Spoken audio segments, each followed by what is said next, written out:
Salut à toutes, salut à tous et bienvenue dans Hémisphère, le carrefour des exploratrices et explorateurs de l'imaginaire. Je m'appelle Karel et je suis avec Olbius. Comment ça va, Olbius ?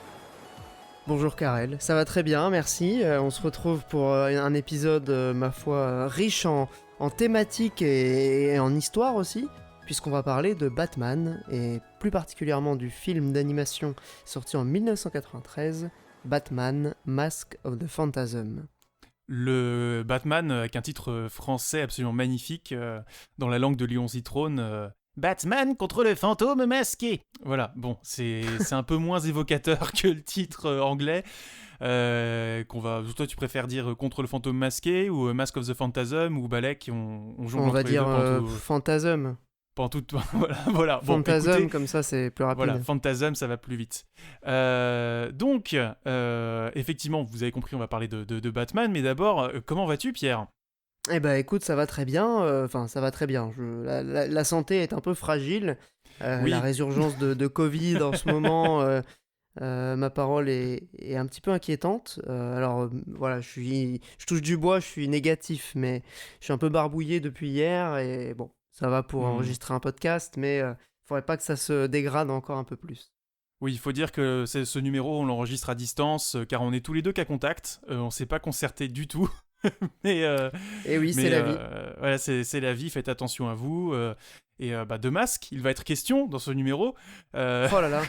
Bah oui, incroyable transition. Mais avant cela, évidemment, vous pouvez nous suivre sur les réseaux sociaux, @hémisphèrecast sur Twitter. N'hésitez évidemment pas à nous rejoindre sur Discord, le lien dans la description. Vous pouvez nous suivre sur YouTube, sur ta chaîne, donc la chaîne d'Olbius, et également sur toutes les applis de podcast, Hémisphère, avec un S, le podcast. N'hésitez évidemment pas à mettre des petites étoiles aussi, ça nous fait plaisir. Et ça nous permet d'être correctement référencés. J'ai envie de dire, c'est parti, on embarque ? Let's go, c'est parti.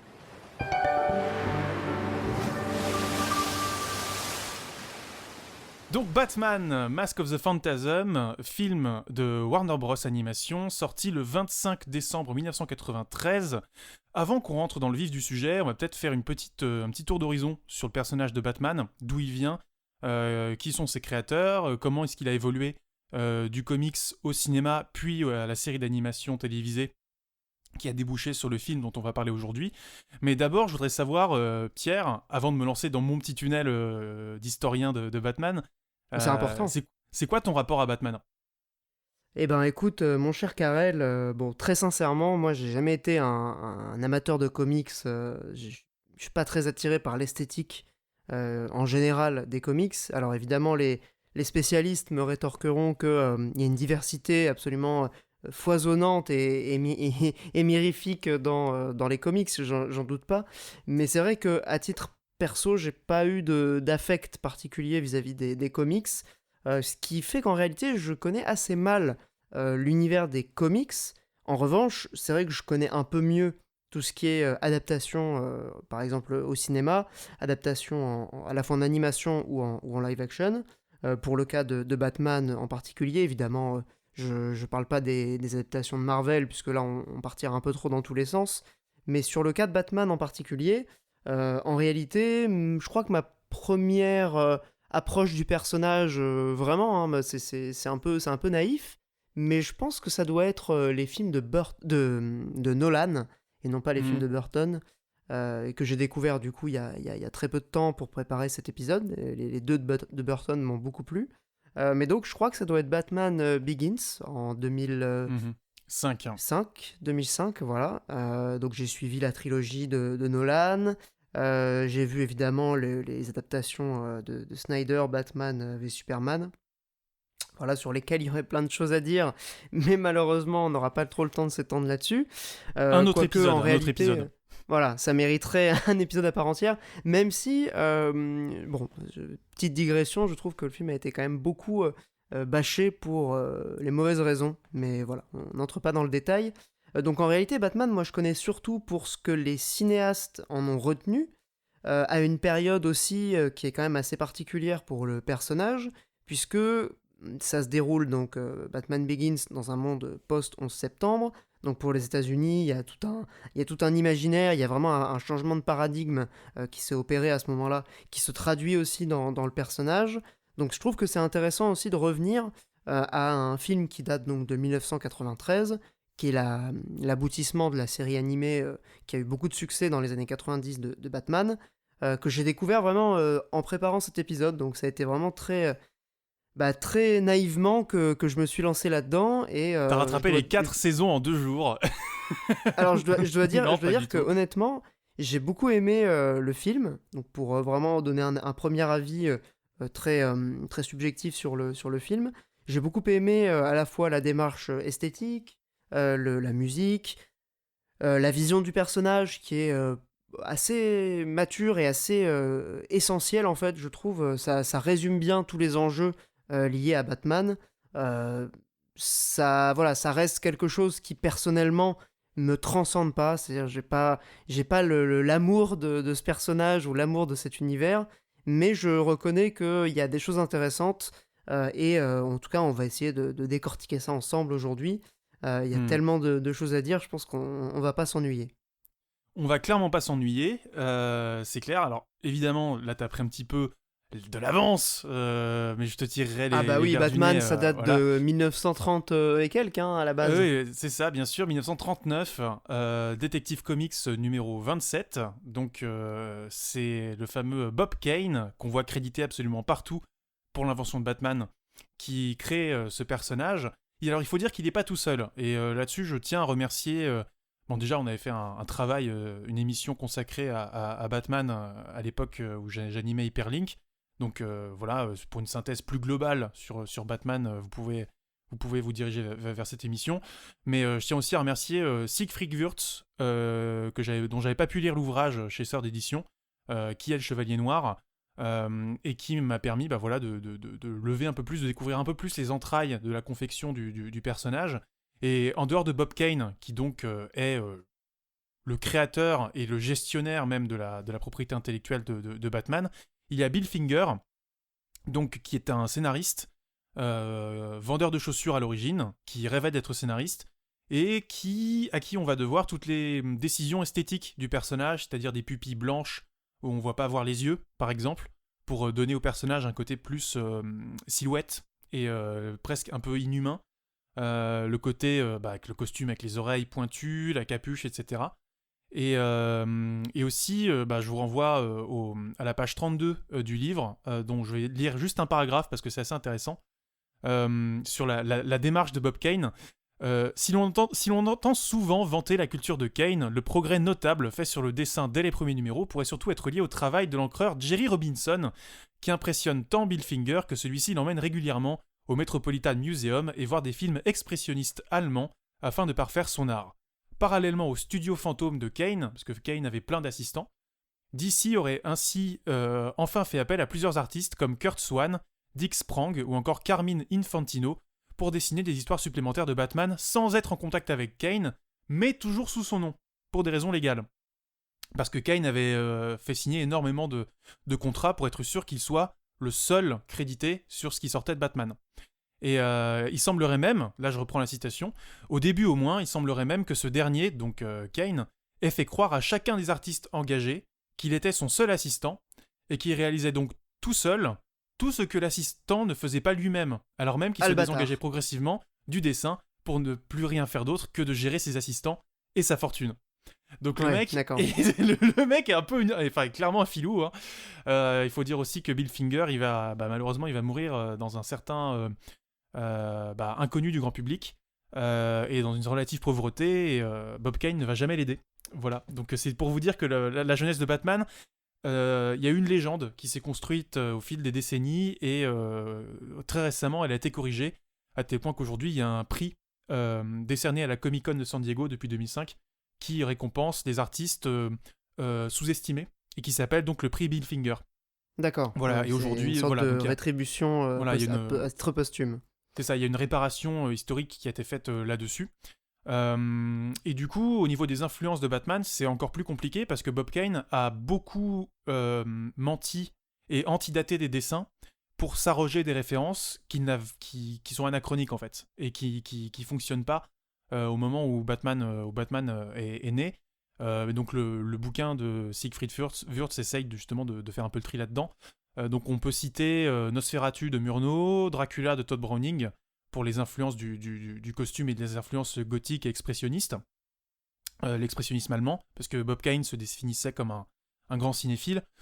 Évidemment, pour tout ce qui a trait à l'arc d'un justicier masqué appartenant à la haute société et qui va enquêter sur les vices de son propre milieu, on va voir évidemment Zorro, qui va avoir beaucoup d'adaptations dans les années 20, Arsène Lupin, le Comte de Monte-Cristo et le Robin des Bois aussi, qui vont avoir plusieurs adaptations américaines dans les années 20, notamment Robin des Bois, c'est des blockbusters en 22 et en 38. Mais surtout, et c'est une pièce dont j'ignorais l'existence, qui s'appelle The Bat, qui est une pièce de Broadway, signée Mary Roberts Reinhardt, qui connaît 2 adaptations au cinéma en 26 pour un film muet et en 1930 en parlant, les deux par un seul et même réalisateur qui s'appelle Roland West. Et le méchant de la pièce a un costume de chauve-souris et il signe des messages en forme de chauve-souris. Il a une énorme cape en fait, et il joue avec la peur comme ça en projetant des ombres de lui-même sur les murs, etc. Donc il y a vraiment une influence là-dessus qui est assez manifeste, en tout cas assez reconnaissable sur tous les procédés derrière le personnage de Batman. Et enfin, on peut noter que la création de Batman obéit aussi à la logique de créer un contrepoint à Superman, là où Superman serait plus un héros d'action et christique et ouvertement divin, avec des couleurs très vives.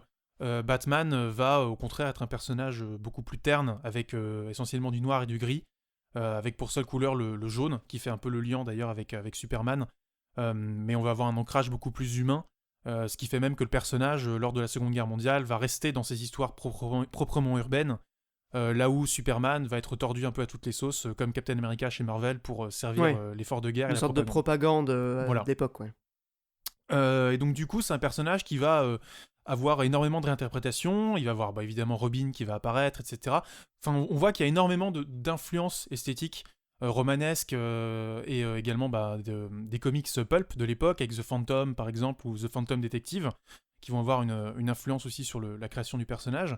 Ce qui va faire que dans les années 60, on va avoir une adaptation audiovisuelle qui est un peu de triste mémoire, / de mémoire un peu culte, pour notamment les gens qui ont... Enfin, beaucoup de gens ont découvert ces films-là, on en a parlé comme des nanars à l'époque du Joueur du Grenier, avec le fameux Batman des années 60, avec, avec Adam West, avec le Batman qui court, avec le spray anti-requin et tout ça. Ouais, et en même temps, si je peux me permettre une petite... vas-y.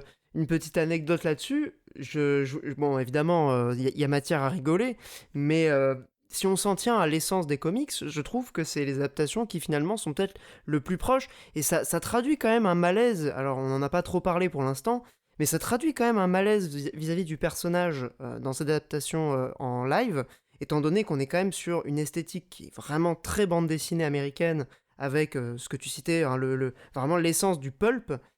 Traduire ça en adaptation avec des acteurs, si tu veux rester fidèle à ton matériau d'origine, inéluctablement, tu tombes un peu dans cette forme de burlesque, voire de ridicule, qui a été beaucoup reproché aux films des années 60.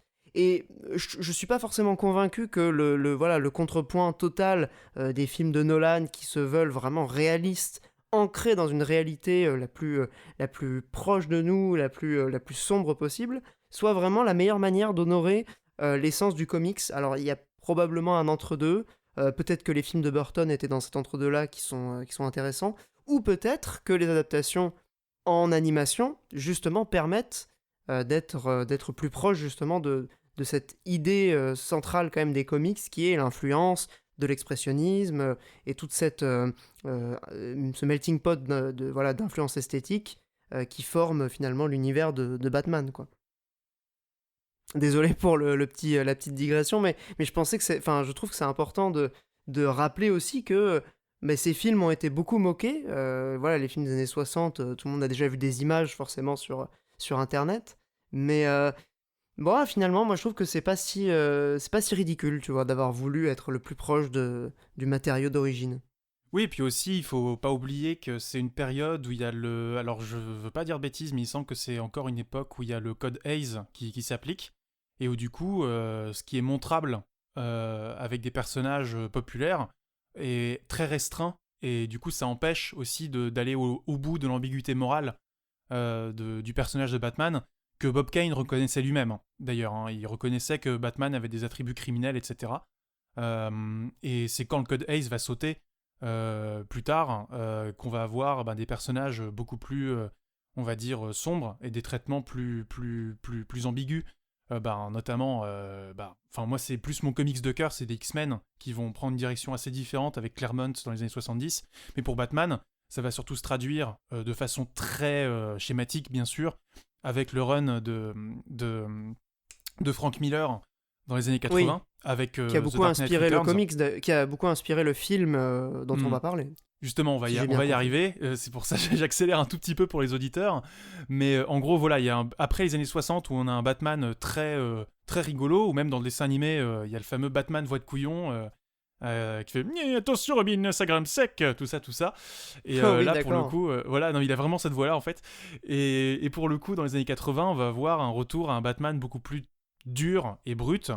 Grim and Gritty, c'était le terme de l'époque, avec le run de Frank Miller qui s'appelait The Dark Knight Returns en 86, et surtout The Killing Joke de Alan Moore en 88, qui vont imposer tous les deux une représentation très noire et torturée du personnage, et qui vont peser sur la jeunesse du premier film Batman, de Tim Burton, du coup, dont la jeunesse 89. Remonte à la fin des années 70. C'est un film qui a pris beaucoup de temps. Dans les années 70, ils ont fait appel d'abord, donc c'est Michael Uslan, qui est un producteur qui va également produire le film Le Fantôme Masqué. Donc c'est quelqu'un qui va suivre la gestation de l'imaginaire de Batman de la fin des années 70 au film qui nous intéresse. Et pour le coup, il s'est entouré de Tom Mankiewicz, donc qui est le fils du scénariste de Citizen Kane, mais qui a également écrit plusieurs James Bond, dont deux que j'aime beaucoup, Vivre et laisser mourir, et surtout L'homme au pistolet d'or, qui est un film extrêmement pulp pour le coup, et qui avait également travaillé sur les deux premiers Superman. Et sachant que Uslan avait une vision très claire, il voulait prendre le contre-pied justement du Batman d'Adam West dès le départ. Et cette intuition s'est vue confirmée par les succès de Miller et Moore derrière, qui seront progressivement mis en avant dans la promotion du film, pour rassurer les fans, qui d'ailleurs à l'époque n'étaient pas du tout contents des choix de casting pour le film, et de certaines idées d'écriture du premier film Batman. Et c'est pas l'objet de notre podcast ici, mais voilà, disons que dès cette époque-là, on voit que le premier film Batman il va poser quelque chose, des canons esthétiques extrêmement importants, avec une espèce de grande ville gigantesque, inspirée évidemment de Metropolis de Fritz Lang, mais aussi de la ville de Brésil, de Terry Gilliam. Oui, complètement. Avec un côté justement expressionniste à fond, mais aussi plein de codes de films noirs, etc.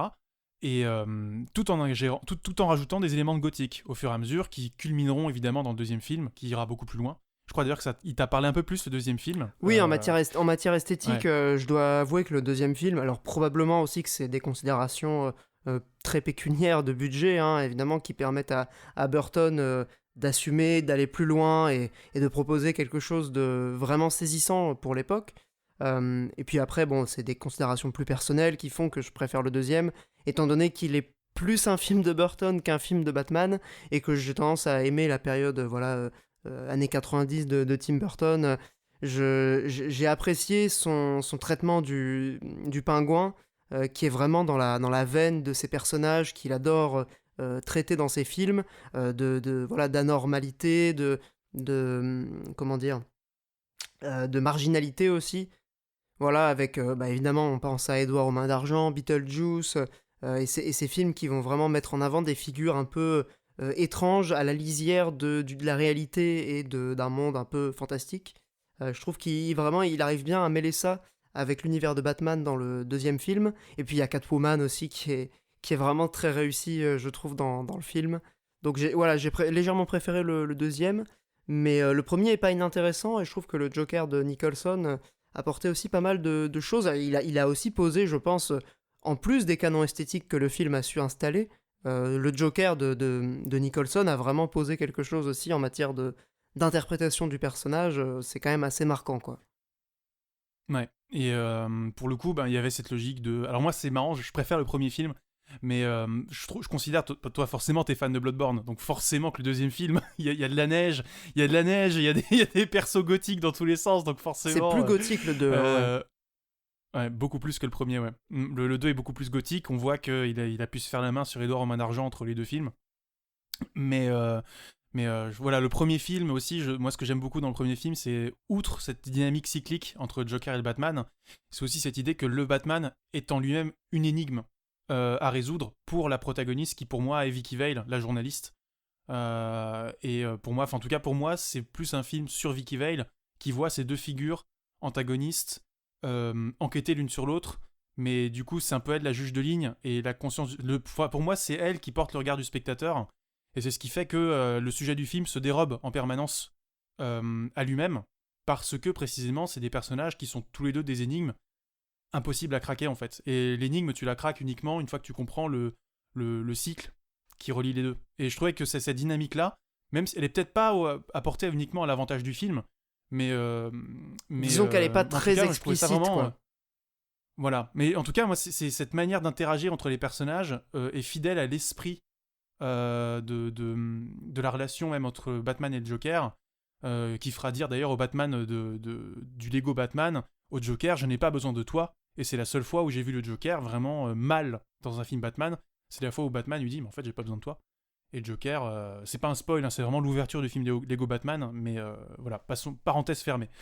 Ouais. Toujours est-il D'ailleurs, elle est que, complètement voilà, passée à la trappe dans le 2. J'ai pas compris pourquoi elle avait complètement disparu comme ça. C'est pas du tout justifié Alors, dans le d'après film. Siegfried Wurtz, je reprends son terme, on peut voir dans Batman le défi un remake du premier film, qui du coup ferait une Ouais, sorte un de peu. retcon un peu, voilà, mais bon. Nous, ce qui nous intéresse, c'est évidemment l'animation. Et donc, ces films-là vont quand même nourrir, évidemment, poser des bases très importantes pour la série d'animation qui va être commandée par la Warner à un producteur qui est Eric Radomski qui va s'entourer très vite de Bruce Timm, qui est donc un storyboarder sur les Tiny Toons, qui voulait travailler en tant que chef de projet sur Batman, mais finalement c'est Radomski qui va le prendre sous son aile.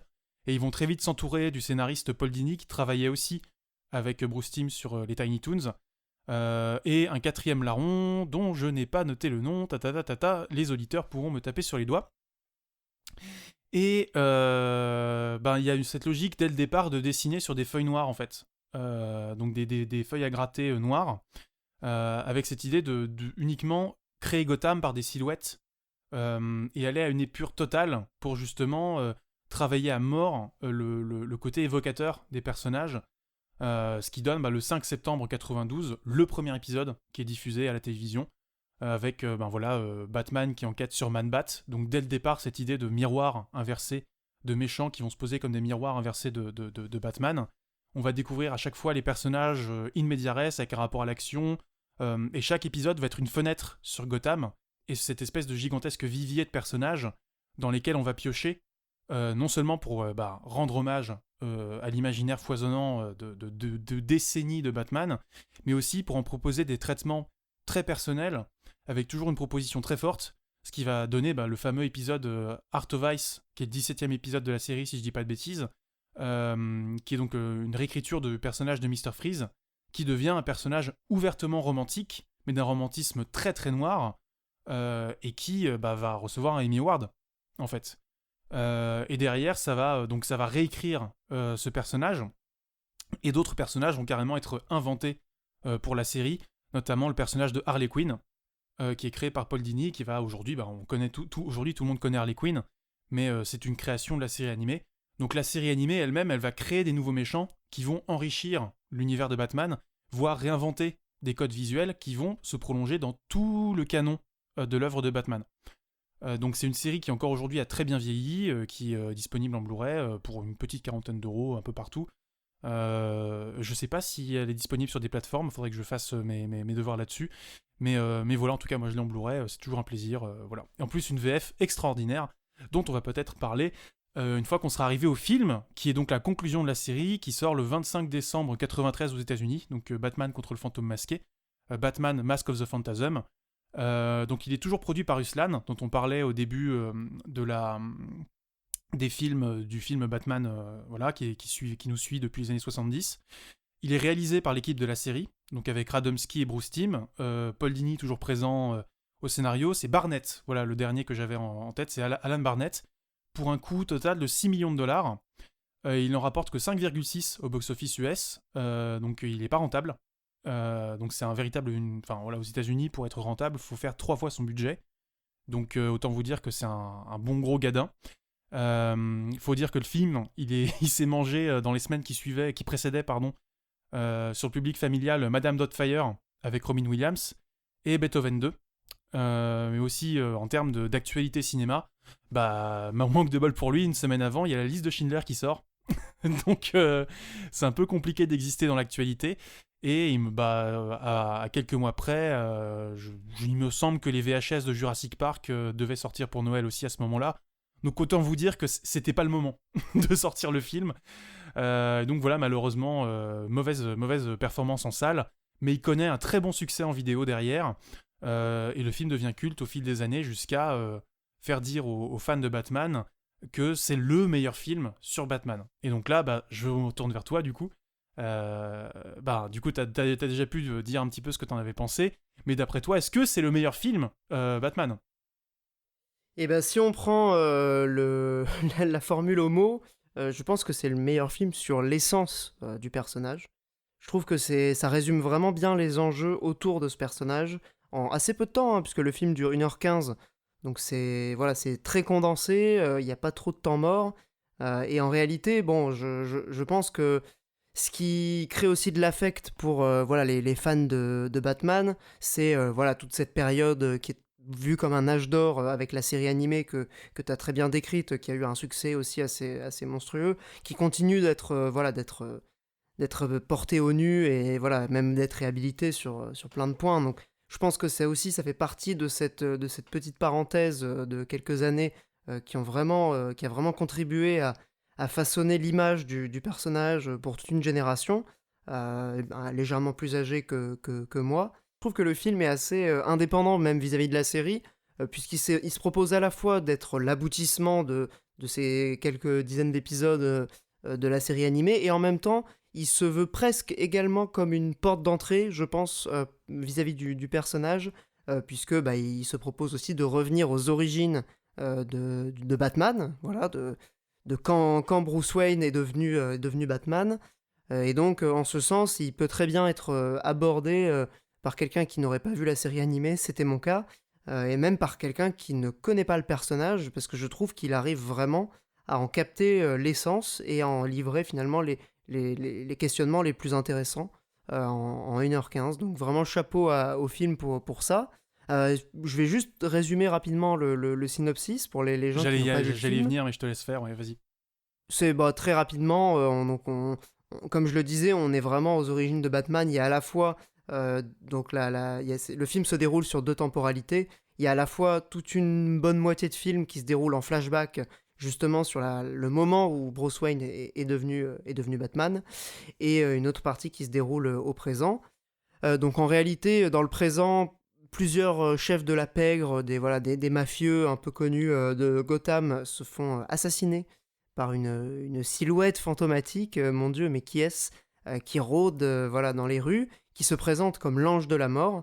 Et alors que les autorités de la ville finissent par accuser Batman de ces meurtres, puisque le meurtrier est donc masqué comme Batman, Bruce Wayne doit affronter son passé sous la forme d'un personnage qui ressurgit, et donc mener l'enquête sur ces meurtres de mafieux qui sont en train de décimer toute la pègre. Donc voilà un peu pour le pitch du film. Simplement pour commencer, ce qui est déjà intéressant et qui saute aux yeux, je pense que c'est l'esthétique. Hein, tu l'as dit tout à l'heure, Batman c'est un melting pot d'influences, et je crois que le film là-dessus est quand même assez riche en influences, puisqu'il va se permettre d'aller piocher dans toutes les grandes inspirations esthétiques du personnage à la base, pour en livrer une vision assez moderne. Donc on a évidemment, comme tu l'as dit, l'expressionnisme allemand, avec Fritz Lang, Metropolis, te saute aux yeux dès la scène d'introduction, avec cette espèce de CGI très stylisé, donc finalement qui passe encore très bien aujourd'hui, avec les buildings en noir, avec quelques couleurs qui ressurgissent comme ça. Il y a vraiment un côté contrasté qui fait aussi honneur au personnage dans toute sa complexité et dans sa nuance, quoi. Et le ciel rouge. Oui, tout à fait, ouais. Ciel nocturne rouge, ce qui est une couleur quand même pas du tout habituelle, Et c'est assez amusant d'ailleurs que le Batman qu'on a eu récemment, ses couleurs dominantes soient le noir et le rouge. Pour le coup, est-ce qu'il y a, voilà, on mesure peut-être encore une fois l'influence. Non, il y a beaucoup de choses, hein, il y a beaucoup de choses, tu l'as dit. Bon, Metropolis, il y a même cette scène dans l'exposition universelle qui est de Gotham, avec des espèces de géants dorés, et toute cette esthétique, bah voilà, rétro-futuriste pour le coup, parce qu'on est dans les années 90, là où à l'époque c'était une esthétique plutôt, on va dire, futuriste tout court, mais Et encore, Et on est encore. vraiment, je pense, dans le rétrofuturisme, hein, parce que si tu Hmm. prends l'idée du rétrofuturisme dans son acception originelle, on est quand même sur l'idée que on évoque le futur de l'humanité tel qu'on Hmm. pouvait se l'imaginer autrefois. Oui, bien Et sûr. en réalité, tu vois, quand on regarde le film, on est plutôt dans la vision qu'avait justement Metropolis dans les années 30 d'un futur de l'humanité, plus que ce que les gens des années 90 voyaient comme le futur. Tu vois, Oui, oui, pardon, c'est... c'est moi qui me suis Puis, mal exprimé. Je voulais dire que c'était le futur selon Metropolis, mais en fait, on dit la même chose. Voilà. Et puis en Pardon. réalité, on a deux visions Hmm. qui se chevauchent un peu dans cette idée de rétrofuturisme. On a à la fois Hmm. l'avenir tel qu'on pouvait l'imaginer dans le passé, donc de la période de Métropolis, mais aussi le passé tel qu'on le perçoit depuis le futur. Et on a un peu ces deux idées-là qui se superposent, je trouve, dans le film. Donc on a notamment, bah, tu l'as cité, toute la partie exposition universelle, qui évoque aussi toute cette période donc de Métropolis, mais d'autres films aussi, avec voilà, cette scène qui se déroule dans des maquettes. Il faut quand même se rappeler que voilà, les projections du futur dans le cinéma, c'était des maquettes. On ne pouvait pas le représenter autrement. Et donc il y a quand même, je trouve, ce parallèle qui est assez intéressant entre comment l'animation reprend cette idée de maquette telle qu'elle était utilisée dans le cinéma live 50 ans auparavant pour en faire un élément de décor du film à part entière. J'ai trouvé que vraiment la citation était vraiment aller plus loin que simplement juste une petite référence esthétique au début, quoi. Ah oui, bien sûr, bien C'est sûr. assez assumé, quoi. Le film là-dessus est d'une richesse énorme, et ben, toute cette esthétique rétro-futuriste, en plus, ben, comme tu l'as dit, sert clairement une intention thématique, dont on garde peut-être le détail pour plus tard, parce qu'on va peut-être éviter de spoiler tout de suite le film, pour les gens qui nous découvrent, on va peut-être mettre une balise spoiler à un moment, mais effectivement, ce qu'il faut que vous reteniez, c'est que si vous connaissez pas le film du tout, c'est une espèce de grand buffet de plein de choses. Bon, on l'a dit, hein, il y a du Fritz Lang, il y a du Murnau, il y a du Vineux. Alors Vineux, c'était plutôt chez Burton pour le coup, mais là pour le coup, on a on s'est plus cherché chez du Orson Welles même, avec cette espèce d'espace complètement artificiel qu'on avait dans le procès par exemple, ou Terry Gilliam comme on le disait tout à l'heure. Et Pas mal au-delà de. des influences Hmm. purement esthétiques et formelles d'Orson Welles, il y a même en vérité, la structure du film fait beaucoup penser à Citizen Kane, tu vois, avec le grand flashback. Je veux dire, d'un point de vue narratif, la construction du schéma de narration est vraiment calquée sur ce qu'a pu faire Orson Welles avec Citizen Kane. Donc c'est vraiment un film qui va aussi bien dans son esthétique, mais aussi dans sa narration à proprement parler, puiser dans plein d'influences. Moi, j'avais noté aussi Frank Capra, La vie est belle, qui est un film que je trouve vraiment génial. Je vous invite à le regarder si vous ne connaissez pas. C'est vraiment un petit bijou d'écriture. Et en fait, tout le film est construit sur un schéma de flashback sur le passé du héros qui va illustrer et éclairer le présent sous un jour nouveau à mesure qu'on en apprend sur son passé. Donc il y a vraiment cette dualité, voilà, cette distinction de deux périodes qui vont s'enrichir mutuellement à mesure que le film avance, quoi. Et puis bah, là-dessus, sur cette dualité des deux temporalités, bah, on reconnaît aussi beaucoup l'empreinte, enfin, on va dire, sur un plan thématique, là-dessus encore, plutôt, on reconnaît aussi l'empreinte d'Alfred Hitchcock à fond, ne serait-ce, bon déjà, bah, les codes du film noir, bien sûr, mais aussi l'approche qu'avait Hitchcock du suspense. C'est-à-dire que pour lui, il distinguait le mystère et le suspense. Bon, il y a le mystère, donc c'est quand le spectateur en sait moins sur l'intrigue que les personnages du film, et le suspense, c'est quand le spectateur en sait plus que les personnages sur les événements du film. Et le film va jouer toujours sur cette ligne-là, en fait, en dévoilant par intervalles réguliers des événements aux spectateurs par les personnages, et à l'inverse, apprendre aux spectateurs des éléments que les personnages ignorent sur eux-mêmes. Et du coup, on a toujours cette espèce de... À la fois, le personnage de Batman va enquêter sur ces fameux meurtres en série, et en même temps, par la mécanique des flashbacks, on va comprendre ce qui détermine Batman à agir, ce qui détermine les autres personnages à agir aussi, et au final, le spectateur enquête lui-même sur Batman, et si on en revient à ce que tu disais tout à l'heure, c'est aussi un film qui du coup est très pratique, parce qu'il permet de, par sa concision extrême, de découvrir le personnage de Batman en même temps que Batman va découvrir aussi peut-être ce qui est son boss final, quoi. Ouais, ouais, tout à fait. Et un boss final qui en plus est complètement original, puisque créé pour le film, un peu à l'image d'Harley Quinn l'avait été pour la série. Le grand méchant, en tout cas cette espèce d'alter ego sous forme de miroir déformant que tu citais tout à l'heure, donc qui est le fantôme masqué, le Mask of the Phantasm, qui est donc une création des auteurs du film, notamment de Bruce Timm, si j'ai bien suivi Et un peu et le Paul Dini, ouais. processus. Et Paul Dini. Donc en Enfin, là, pour le réalité, coup, on a ouais. vraiment cette idée d'enrichir aussi la mythologie de Batman et pas simplement de l'adapter ou de se l'approprier. On a vraiment cette volonté d'étendre aussi les questionnements, les réflexions que peuvent amener ce personnage, quoi. Hmm. Du coup, justement, on va en parler du fameux Phantasm, et à partir de là, on va spoiler, les amis, parce que C'était fatalement, ça devait arriver. Voilà, fatalement, ça devait arriver, vu que c'est un film d'enquête sur un personnage masqué, forcément qu'à partir du moment où on parle de la personne qui est sous le masque, quand bien même ce serait un peu cousu de fil blanc quand vous verrez le film, ce serait dommage de se priver de la révélation. Donc 3, 2, 1, on spoil. Voilà, il s'avère qu'en marge de l'arrivée du Phantasm à Gotham, qui usurpe un peu l'identité de Batman, va ressurgir Andrea Beaumont, qui est donc un amour de jeunesse de Batman, et dont on va découvrir l'idylle avortée, justement avec Bruce Wayne, dans des flashbacks tout au long du film. Et donc toi, du coup, qu'en as-tu pensé de ce personnage ? C'est un personnage qui est à la fois extrêmement cliché, mais pas forcément dans le mauvais sens du terme. C'est-à-dire que c'est un personnage qui va vraiment se calquer sur les codes du film noir, qu'on a cité comme une des influences esthétiques de ce film. Puisque évidemment le film noir, on a cité Hitchcock, mais c'est toute une esthétique avec des schémas narratifs aussi qui vont se reproduire et former un genre cinématographique à part entière. Donc dans ces schémas-là, dans ces codes, on retrouve évidemment le suspense, le flashback, l'utilisation de voix off.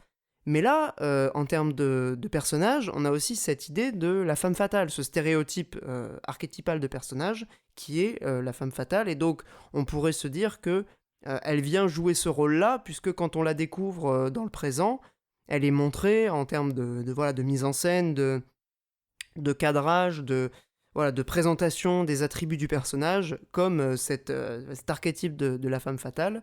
Et c'est justement les flashbacks qui vont permettre de l'approcher d'une manière un peu plus sensible et donc de mieux comprendre ce personnage, qui est un personnage vraiment très, très intéressant, qui est peut-être même le personnage central avec Batman du film, quoi. C'est son miroir en réalité.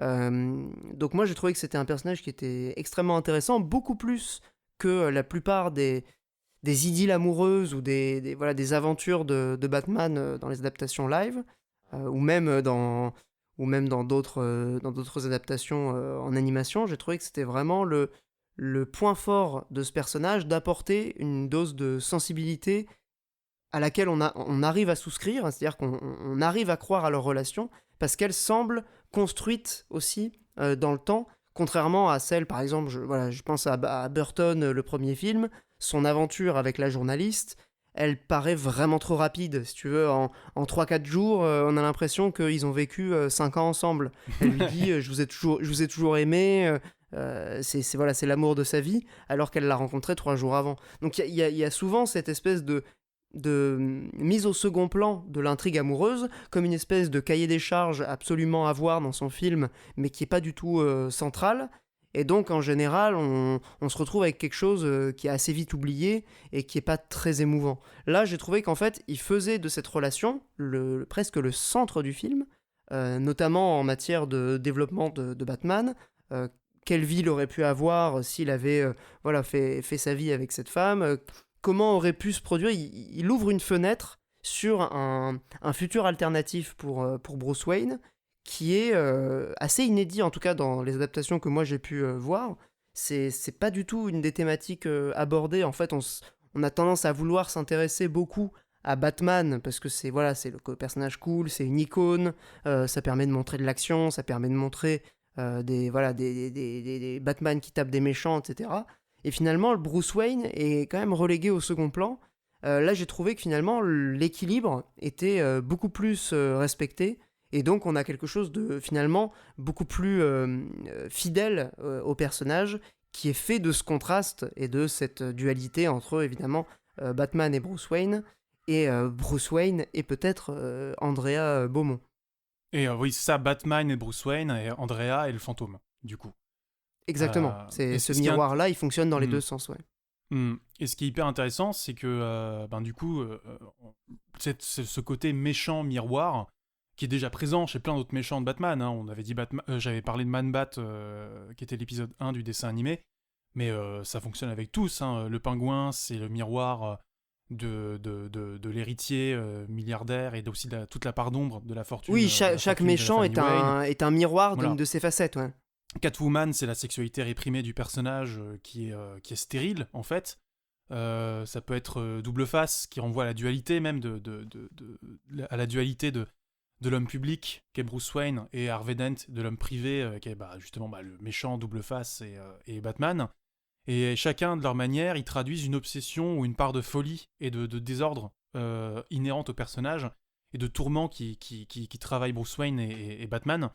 Et pour le coup, oui, toute la synthèse esthétique du film, elle converge aussi sur ce personnage qui synthétise un peu tout ça, et c'est aussi pour ça qu'on voit pas Catwoman dans ce film. C'est que, moi, une fois que t'as vu ce film, moi j'arrive plus à m'attacher à Catwoman, en fait. C'est vraiment dur. C'est vraiment très dur. Parce que tu l'as dit. Parce qu'il y a une authenticité, il y a une sincérité dans leur relation qui ne peut exister qu'avant, en fait, qui ne peut exister que dans le passé, si tu veux, de Bruce Wayne, avant qu'il endosse ce rôle qui s'est lui-même attribué de Batman, puisque à partir du moment où il enfile ce costume et donc qu'il assume son sacerdoce, en quelque sorte, il est plus capable d'amour, en fait. C'est comme ça que moi je comprends le personnage. Donc il ne pouvait être capable d'aimer qu'avant de devenir Batman. Et d'ailleurs, elle a beau revenir, leur histoire est plus possible. Elle est Oui, elle est avortée, si tu veux. et c'est toute l'ironie dramatique du truc, c'est qu'ils tombent amoureux devant respectivement dans un cimetière. Ils se rencontrent justement devant. Bruce se recueille devant la tombe de ses parents en leur promettant qu'il va combattre le crime, etc. Et à côté, il entend une voix, et en fait, c'est Andrea qui parle à sa mère. Mais qui, au début, Bruce, il comprend pas. Il dit je comprends pas, vous parlez toute seule, vous me parliez et tout. Il dit non, je parlais à ma mère. Et en fait, elle raconte ses journées à la tombe de sa mère, comme si elle était encore là. Et par une sorte de contamination, en fait, à mesure que Bruce va tomber amoureux d'elle, il va se mettre à faire la même chose avec la tombe de ses parents. À vraiment, plutôt que d'être dans un moment de recueillement, il va réellement parler à la tombe de ses parents, et même parler au portrait de ses parents qui trône au-dessus de sa cheminée. Et du coup, même, ce qui est intéressant, c'est qu'il y a même c'est comme si c'était une sorte de virus, en fait. Là, c'est une sorte de... comment dire dès le départ, leur relation, elle est viciée, parce qu'ils ont tous les deux un pied dans la tombe. Et quelque part, ils vont pas se rendre service l'un à l'autre non plus là-dessus, quoi. C'est clair, et ce que je trouve intéressant vis-à-vis de cette relation et de comment elle est amenée dans le film, c'est qu'elle implique de manière très concrète quelque chose qui est finalement assez peu présent, encore une fois, dans les autres adaptations, c'est le renoncement au bonheur pour le personnage de Bruce Wayne qu'implique son rôle de Batman. C'est-à-dire que tu vois, dans toutes les adaptations que j'ai pu voir, Batman apparaît comme une espèce de logique à Bruce Wayne. On le montre comme si c'était la continuité normale et inéluctable de quelque chose de pleinement souhaité par Bruce Wayne. Là, en réalité, ce que j'ai trouvé très fort d'un point de vue thématique et émotionnel, c'est la vision que Batman représente pour Bruce Wayne. C'est-à-dire, encore une fois, une sorte de sacerdoce, quelque chose qui s'inflige à lui-même dans une espèce d'autoflagellation presque, qui est un peu malaisante, quoi, qui est dérangeante. Et je pense par exemple au moment où il projette sa vie avec Andrea, et il va marchander vis-à-vis de ses parents le combat qui s'était promis de faire contre la criminalité, devant la tombe de ses parents. C'est saisissant, c'est vraiment tragique de ce point de vue-là, étant donné que ça incarne le renoncement au bonheur du personnage. Mais de manière très concrète, quoi. Comme s'il tu vois, comme si, je termine juste là-dessus, comme s'il devait souffrir éternellement pour avoir été victime, par ailleurs, de la mort de ses parents, tu vois. Ça renvoie un peu à ce que tu évoquais vis-à-vis de Superman. Bon, là, on est sur un miroir, encore une fois, déformant pour Batman, mais une forme de figure sacrificielle, tu vois, presque christique du personnage, quoi. Mais pardon, j'ai terminé. Non, non, non, mais pour le coup, c'est exactement, comment dire, c'est exactement ça. C'est que c'est un personnage. Le film présente vraiment Batman comme un sacrifice de Bruce Wayne, comme un sacerdoce. Enfin, c'est un personnage qui part d'un trauma et qui s'enferme dans un sacerdoce et qui, bah voilà, jusqu'à passer à côté de toutes les opportunités de rencontrer le bonheur.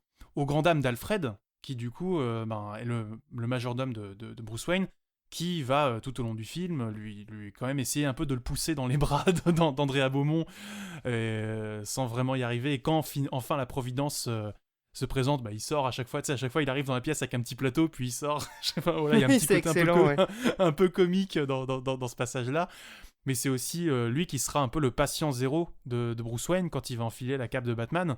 C'est avec cette scène muette intégralement où après justement, enfin quand Andrea est parti. quand Andrea est parti, pourquoi. oui, parce qu'en fait ce qui relie parce que si vous nous écoutez en mode bon, les spoilers, je m'en bats les steaks, voilà, en gros il s'avère qu'Andrea est la fille d'un grand homme d'affaires de Gotham qui a emprunté de l'argent à la mafia et qui du coup doit le rembourser avec des intérêts démesurés.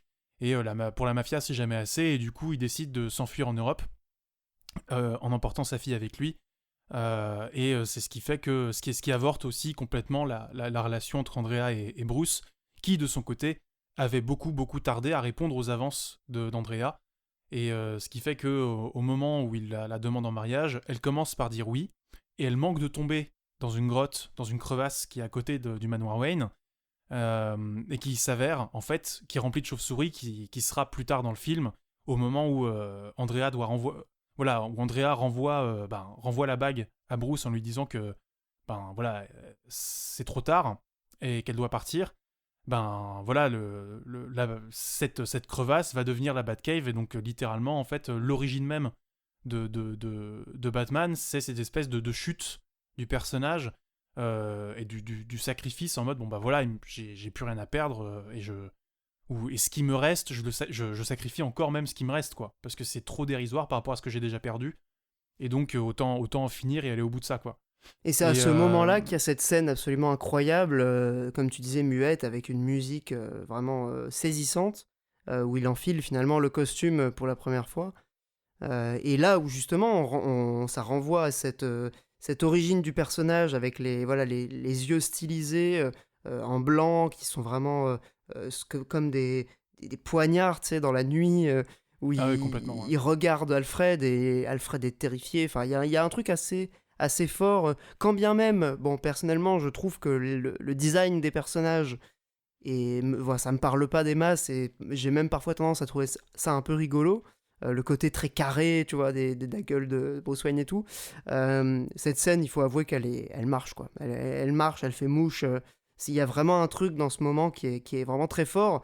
Et d'ailleurs, j'ai l'impression que c'est un moment qui est devenu culte au fil du temps, quoi. Ce passage précis.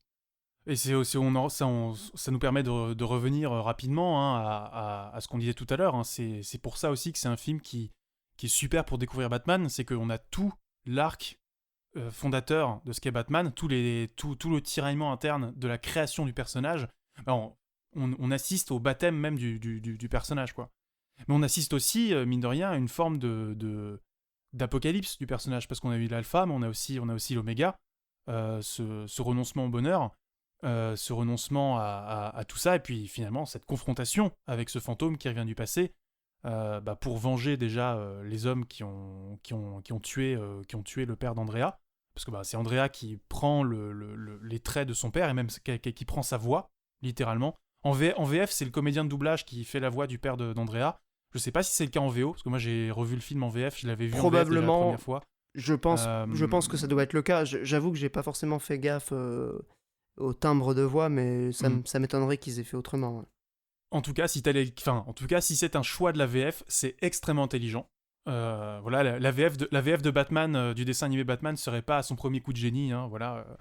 Je sais pas si du coup t'avais eu l'occasion de revoir quelques extraits en VF, parce que toi t'avais vu le film en VO. J'ai écouté, et c'est vrai qu'elle est très réussie, et j'ai même tendance à la trouver plus juste émotionnellement que la VO, qui est quand même un peu trop théâtralisée à mon goût. Il y a un côté vraiment cartoonesque qui est sans doute très bien, tu vois, pour le public américain, mais qui, quand tu connais pas trop la VO des cartoons, dans un film qui se veut quand même assez adulte dans ses thématiques, ça fait un peu un décalage qui est pas extraordinaire. Je trouve que la VF est plus juste de ce point de vue-là. Ouais. C'est mon avis aussi, pour le coup. Voilà, on est d'accord là-dessus. J'aurais presque presque dû le regarder en VF la première fois, quoi. Non, pour le coup, je trouve que Kevin Conroy en Batman fait un énorme taf, mais c'est vrai que Richard Darbois, donc notre bien-aimé Buzz l'éclair, ou Génie d'Aladin, ou la voix même d'Énergie, hein, pour le coup, fait un taf, Hit Music Only, hein, fait un taf remarquable. Et puis, après, il faut dire qu'en VO, il y a quand même le Joker qui est doublé par Mark Hamill, et sa performance est juste magistrale. Hein. Mais Pierre Attet en français fait un taf aussi incroyable, hein, la voix du doc de Retour vers le futur. Ouais, c'est juste, ouais. Et la transition toute trouvée, parce qu'il s'avère qu'effectivement le fantasme, le fantôme masqué est Andrea. Est Andrea. Mais ce n'est pas le seul méchant du film. Alors, si peut-être avant de parler du Joker qui est présent dans le film, peut-être terminer notre petit laïus sur le fantôme masqué dans ce qu'il révèle de Batman. Dans la mesure où le fantasme, je trouve que le nom anglais en revanche là-dessus est peut-être plus parlant que le nom français, parce que le fantôme masqué, ça renvoie évidemment au masque que Batman porte comme un sacerdoce, mais le fantasme renvoie aussi étymologiquement à un désir inassouvi, et de quoi de quoi est-ce le désir? Est-ce que c'est le désir d'une vie à laquelle il a renoncé, ou est-ce que c'est le désir de se perdre justement dans ce personnage de Batman, quitte à franchir une ligne que Andrea a elle-même déjà franchie en fait. Ouais, c'est ça qui est intéressant avec ce personnage qui, comme tous les bons méchants, est une fenêtre sur un aspect de la psyché et de la personnalité de Batman. Le nom en VO est beaucoup plus intéressant, comme tu l'as dit. Un fantôme masqué, ça fait presque penser à un truc d'Arsène Lupin. Ça serait raccord avec les origines du personnage, hein, mais... Ou Fantomas, tu vois. Je sais ouais, pas, un truc comme ça. Alors, c'est raccord aussi, hein. C'est raccord aussi, remarque. Hein. Non, mais c'est vrai que la VO est plus parlante à ce niveau-là. Ça évoque quand même des choses en matière de psychanalyse, en matière de philosophie, qui sont un peu plus intéressantes que le titre français. Mais cette dualité avec le fantôme masqué, il révèle à la fois donc ce désir inassouvi de Batman. En tout cas, moi, comment je l'ai interprété, c'est Batman se fait un point d'honneur de ne jamais tuer les criminels qu'il remet ensuite à la justice ou à la police, d'ailleurs. Alors qu'Andrea est purement et simplement tombé dans une forme de vengeance qui est de rendre la monnaie de leurs pièces à ceux qui ont tué son père, en gros, les mafieux qui l'ont tué. Et donc, il y a quand même ce questionnement sur la justice, alors qui vraiment déborde juste la relation entre Andrea et Batman. Hein. Ça va vraiment dans tout l'univers, tiré sur les réflexions autour de la justice. Mais sur cette question du fantasme, pour moi, le fantasme, c'est justement le fantasme de la vengeance que Bruce Wayne, finalement, ne parvient jamais à totalement assouvir, et donc reconduit éternellement chaque nuit dans son costume de Batman puisque je sais plus dans quel film le Joker lui dit si tu finis par tuer quelqu'un, tu t'auras franchi cette ligne dont tu ne pourras plus jamais revenir. Et en réalité, ce qui lui permet de tenir, c'est justement d'être toujours sur la brèche et de reconduire comme ça cette espèce d'énergie, de frustration qui le motive à continuer son combat malgré le désir. Et cette maîtrise du désir aussi qui peut-être lui permet de se sentir maître de lui-même. Enfin, il y a quelque chose à creuser là-dessus, je pense, vis-à-vis du personnage. Mais je pense que ça symbolise bien la dualité entre la justice et la vengeance, qui est centrale au final dans la relation avec le fantasme.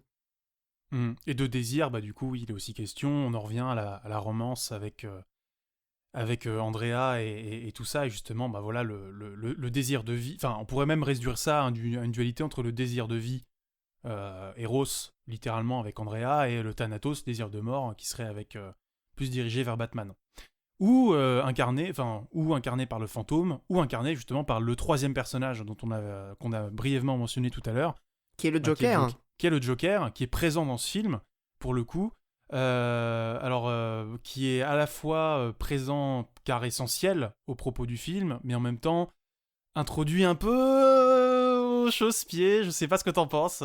Bah, disons que il arrive un peu comme un cheveu sur la soupe, et surtout, moi, ce qui m'a choqué, c'est la scène de déduction, d'espèce d'épiphanie de Bruce Wayne, quand il regarde la photo et qu'il voit le sourire du mafieux et qu'il se dit, mais c'est lui, c'est le Joker. C'est un peu ridicule. Ouais. Et tu puis sens il prend un feutre voilà, rouge. Il prend un feutre rouge et il dessine sur la photo en noir et blanc en mode oh mon dieu. ça, on a franchement, on a regardé le film avec Carole. On s'est regardé un peu, ouais, bof quoi. C'est un peu ridicule, mais bon. Il fallait qu'il soit là. En réalité, le personnage est quand même essentiel à la dynamique du film, donc je pense que c'était important de l'introduire, mais peut-être pas de cette manière-là, quoi. Bah, disons que ce qui est intéressant, c'est que Batman, pardon, le Joker, là où Tim Burton s'était proposé de faire l'origin story du Joker avec Jack Napier, qui du coup serait l'assassin des parents Wayne. Là, on a une autre origin story. Alors, on ne sait pas quel est le nom du personnage, hein, pour le coup, mais il s'avère que c'est l'un des hommes de main des mafieux qui font chanter le père d'Andrea. Et qui du coup est déjà présent dans le passé, qui du coup a déjà des vues sur Andrea à l'époque, et qui va ressurgir en enquêtant sur Batman, parce que les mafieux, les derniers mafieux qui sont encore en vie, qui tombent tous comme des mouches sous le crochet du fantasme, se doutent que c'est Batman au début, et on appelle au Joker pour enquêter sur Batman en disant mais ça y est, Batman a franchi la ligne, on a besoin de toi, il faut que tu nous sauves. Et finalement le Joker va faire un sort à tous ces petits mafieux et régler ses comptes et découvrir que derrière le fantasme il y avait Andrea, et que du coup il y a un triangle, presque un triangle amoureux qui se joue entre le Joker, Andrea et Batman, et une sorte de ménage à trois entre ces trois personnages. Et qui renvoie les trois à leurs propres ambiguïtés, et au final on peut même se demander si le Joker ne vit pas une espèce de crise de jalousie, c'est-à-dire que Joker il veut Batman à lui tout seul et il veut pas le laisser à Andrea, quoi. D'ailleurs, ce qui est très intéressant, c'est que ce trio, il forme une dynamique dans le film, et surtout dans la deuxième moitié, qui va vraiment réinscrire ces personnages dans des visions de la justice qui sont finalement à la fois opposées et complémentaires. Pour préciser un peu ce que je veux dire par là, c'est que tu sens que Batman, il s'accroche à un besoin très humain de donner du sens à ce qu'il fait. Il cherche à réinscrire sa tragédie personnelle dans une signification très concrète, associée à une vision de la justice que lui défend. Le Joker, c'est un peu l'opposé total, c'est-à-dire la dimension chaotique de l'existence. Il l'accepte comme telle. Il a depuis longtemps renoncé à donner du sens à l'existence et à la société. En ce sens, il incarne bel et bien une facette de Bruce Wayne, mais une facette opposer, une facette qui céderait justement à l'idée que le chaos domine et que l'absurde règne en maître. Et Andrea, en fait, dans tout ça, elle est une espèce de miroir déformant de Bruce et du Joker. Il y a vraiment ce contrepoint, tu vois, qui est vraiment très intéressant, puisque c'est le reflet de Joker sur la question de la justice, mais c'est aussi de Batman, pardon, sur la question de la justice, mais c'est aussi le reflet du Joker en tant que méchant, en tant qu'antagoniste de Batman. Donc il y a vraiment ce troisième point qui vient fermer un triangle d'une dynamique du film, à la différence que contrairement à Bruce qui s'attache désespérément à des principes voilà, de justice que lui défend, Andrea elle a choisi uniquement la vengeance comme moyen d'action, quoi. Encore une fois. Mm. Et elle s'en accommode complètement et ça culmine ça culmine dans une scène finale complètement dingue où justement on retourne dans la cité sous cloche en fait dans les ruines de l'exposition universelle de Gotham. Il faut dire que l'exposition universelle de Gotham, ce qu'on voit dans le passé, c'est une espèce de grande fête à laquelle Bruce emmène Andrea bras dessous et exposition au cours de laquelle on voit dans une espèce de montagne russe le foyer du futur avec ce côté très aliénant, avec le mari en voiture et puis la femme qui est à la cuisine avec un couteau automatique, enfin tout un équipement de cuisine incroyable et tout, puis un petit chien, etc. Donc vraiment ce côté ménage modèle des années 60 de l'Amérique McCarthyiste en fait, mais projeté dans un espèce de futur techno-enthousiaste en fait, avec des figurations justement très métropolis pour le coup, avec des géants en or qui renvoient à la femme robot. Enfin voilà, il y a vraiment toute cette logique-là. Et tout cet imaginaire fantasmé, d'ailleurs, au sein duquel on voit une grande voiture rouge qui ressemble à s'y méprendre à la future Batmobile, en fait. Sauf que le rouge, qui est la couleur de l'Eros, devient pour la Batmobile la couleur noire, celle du Thanatos, donc on en revient encore à la dualité entre la vie et la mort. Là, on a quelque chose de beaucoup plus...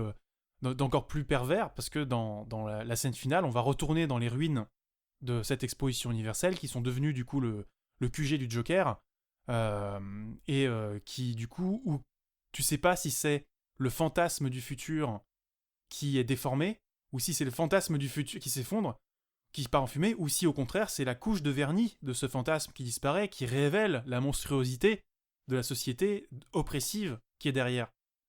Et c'est ça qui est très intéressant, c'est que c'est là qu'on gagne vraiment à remettre le film dans son contexte. C'est que le film il sort en 93 et on est pile poil dans la décennie où le postmodernisme comme mouvement cinématographique commence à s'affirmer vraiment avec des films comme Pulp Fiction par exemple. C'est là que Tarantino va arriver en force.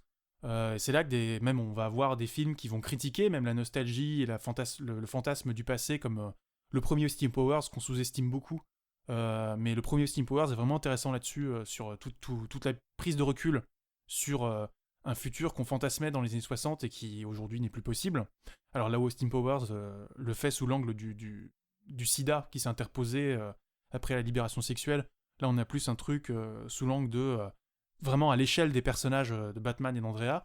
Mais il y a cette idée voilà, que cette femme robot qui est à la cuisine va prendre un côté beaucoup plus monstrueux et tout le combat entre le Joker et Andrea va se servir de ce personnage-là comme une espèce d'automate, ce qui même renvoie à la façon dont le Joker traitait déjà Harley Quinn dans le dessin animé, comme une espèce de femme robot à sa merci, complètement dominée, complètement aliénée, en fait, avec aucune réciprocité dans les relations.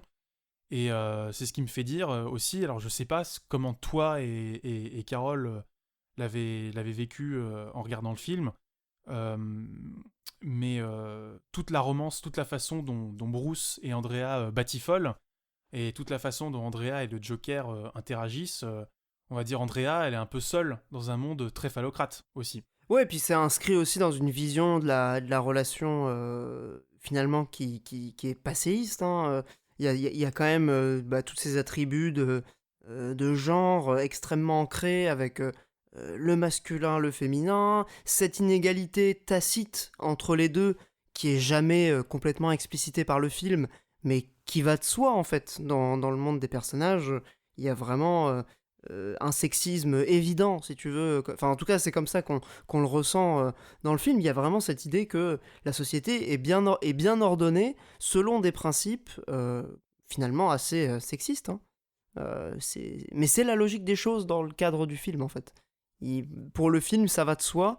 Et c'est vrai qu'avec une perspective critique, tu ne peux pas juste regarder ça et le prendre comme quelque chose de normal. Je pense, avec le recul qu'on a aujourd'hui, il y a des choses qui sont complètement passéistes, en fait. Même dans la manière dont leur relation au départ se structure, évolue.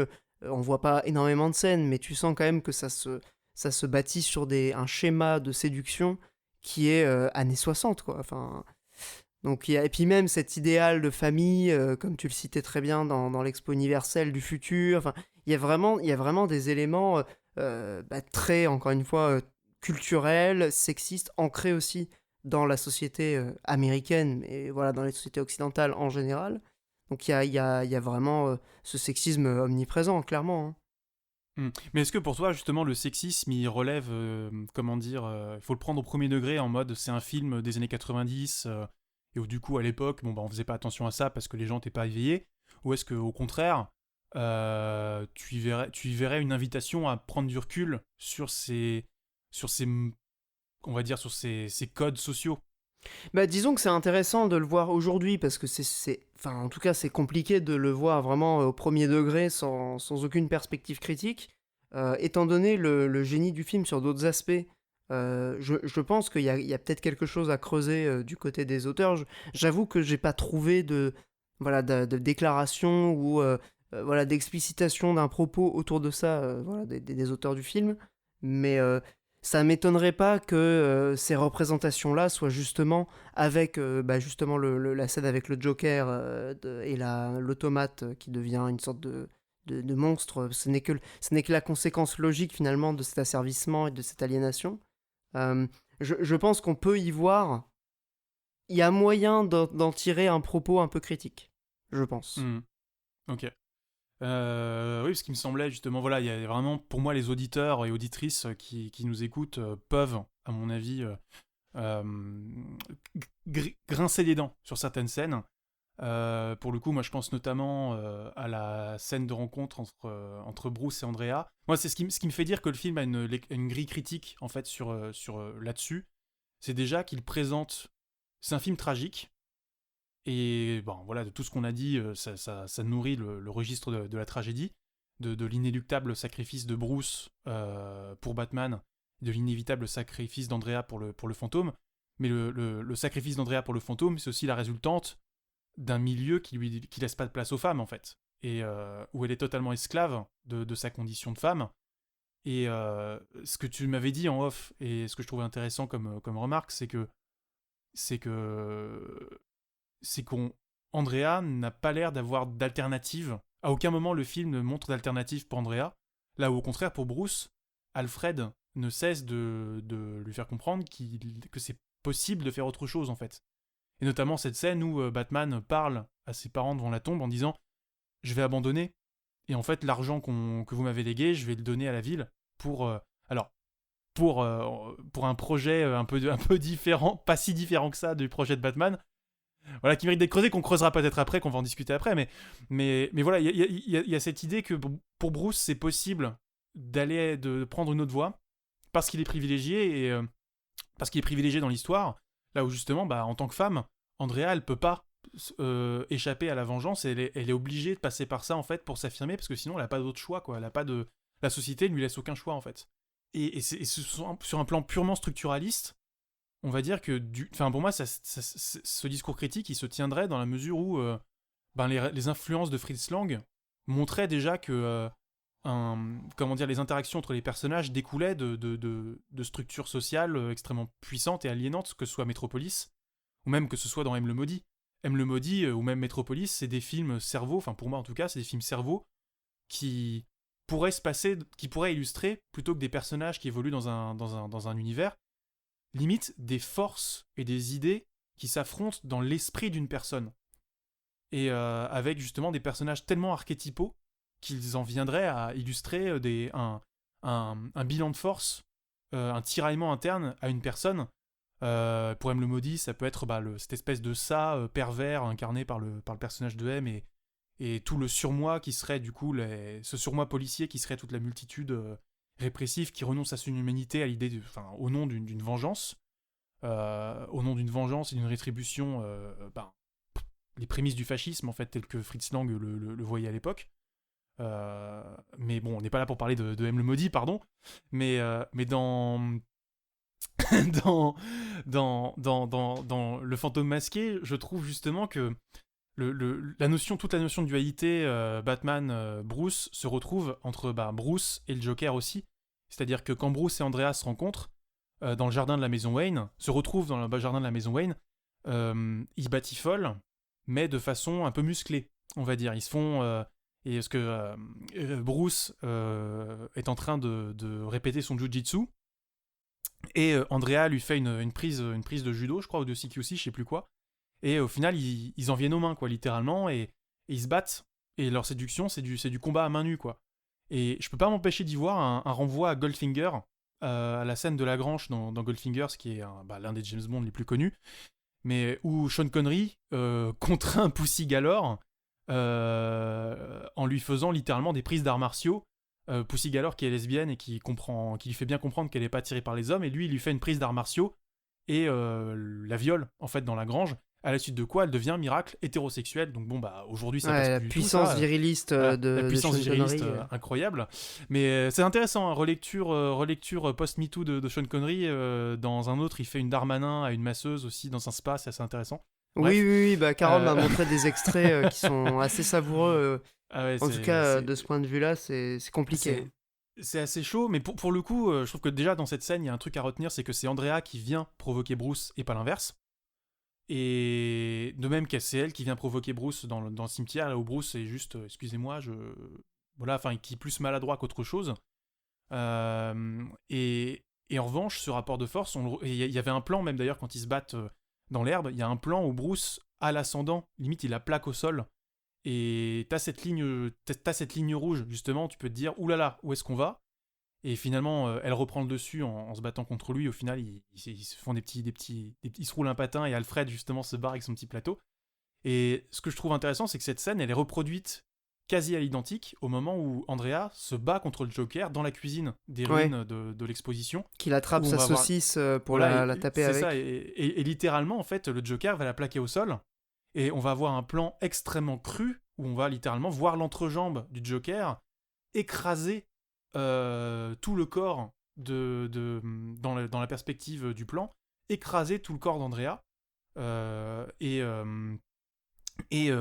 limite un plan en mode le lauréat, quoi, tu vois, mais le lauréat, mais cette fois-ci vraiment en mode violent, plaqué au sol, quoi. Et juste derrière, le Joker va se saisir non pas du hachoir qui est sur la table, alors qu'on pourrait croire qu'il va se saisir du hachoir, mais limite, il prend le saucisson de Bologne et il bifle. Désolé pour ce symbole phallique, mais je peux pas m'empêcher d'y voir autre chose que ça. Mais littéralement, il bifle Andrea Beaumont comme s'il s'emparait d'un symbole phallique pour renvoyer Bobonne à la cuisine, quoi. Il y a vraiment un truc de l'ordre de. Et donc, ce parallélisme dans cette scène, je trouve que le Joker incarne cette ligne rouge que Batman ne dépasse pas, mais avec laquelle il flirte complètement. Et justement, c'est ce je peux pas m'empêcher de voir dans le film, justement, une lecture critique là-dessus. C'est-à-dire, mais qui sert l'ambiguïté du personnage en disant Batman pourrait aller là, Batman pourrait dépasser cette ligne-là, et lui-même n'en a peut-être pas conscience au moment où il séduit Andrea, mais toi, spectateur, fais attention. Fais attention à ça, parce que même toi-même, spectateur, t'es en train d'enquêter sur Batman. Eu égard à ce qu'on disait tout à l'heure, tu vois. Enfin, c'est pour ça que je suis... Pour moi, je sais pas s'ils ont poussé le truc aussi loin que ça en faisant le film, tu vois. D'autant que moi, en achetant Blu-ray, je m'attendais à avoir un minimum de bonus, et que dalle, il y a zéro. Il n'y a pas de bonus, il n'y a pas de commentaire audio, il y a rien. Donc toute l'exégèse du film reste à écrire pour le coup, donc c'est cool. Enfin, nous, on y participe à notre échelle. Mais voilà, ce serait intéressant d'avoir l'avis des auteurs sur ce sujet. Ce serait intéressant aussi d'avoir votre avis, auditeurs, auditrices, surtout, à mon avis, d'avoir votre avis sur ces scènes du film. dans ce qu'elle véhicule comme imaginaire et dans ce qu'elle véhicule comme peut-être discours critique, si on peut leur prêter un discours critique. Voilà, en tout cas, Oui, nous parce deux, on qu'en n'est pas d'accord, on réalité, n'est pas d'accord là-dessus. il y a d'autres éléments sur lesquels le film peut voilà, revêtir une dimension critique. Je pense notamment à toute la vision voilà, de la justice qui est présente à Gotham, mais ça c'est quelque chose qui est peut-être aussi à inscrire dans l'imaginaire de Batman de façon plus générale. Quoique le film, je trouve, encore une fois, saisit bien l'essence de ces questionnements, de cette distinction qui s'opère et qui doit être opérée et qui doit être questionnée vis-à-vis de quel est le projet de société, quel est le projet, quelle est la vision même de la justice qu'incarne Batman et même Bruce Wayne en fait.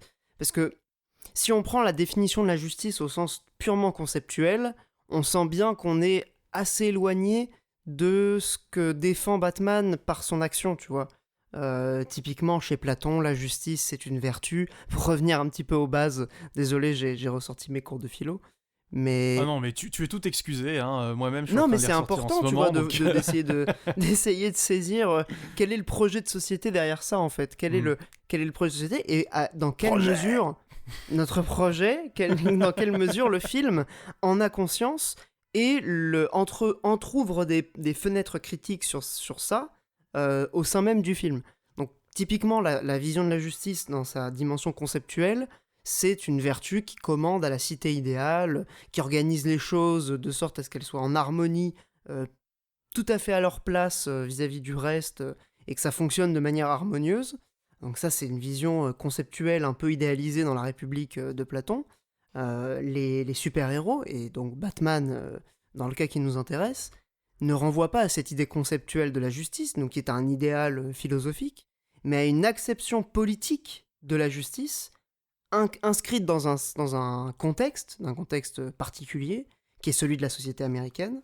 Et donc ici, la justice qui est défendue notamment par Batman, c'est celle de l'ordre social américain, dont la prospérité, on le sait, est quand même assise sur des crimes historiques, sur une exploitation généralisée du travail par le capital. Donc évidemment, je ne vais pas vous refaire le marxisme première, deuxième langue, hein, les bases Si, là on a 2 heures, go.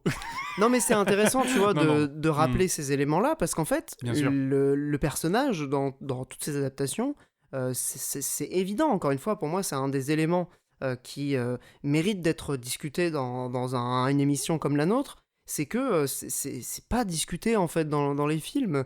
Là, moi, je repense au dernier film Batman, qui est sorti il y a quelques mois, mais cette question de l'ordre social fondamentalement injuste, car inégalitaire, au profit des plus forts, puisque si on revient à la définition de la justice, par exemple, selon John Rawls, il peut y avoir des inégalités, à condition évidemment qu'elles soient au bénéfice du plus grand nombre et à l'avantage des plus démunis.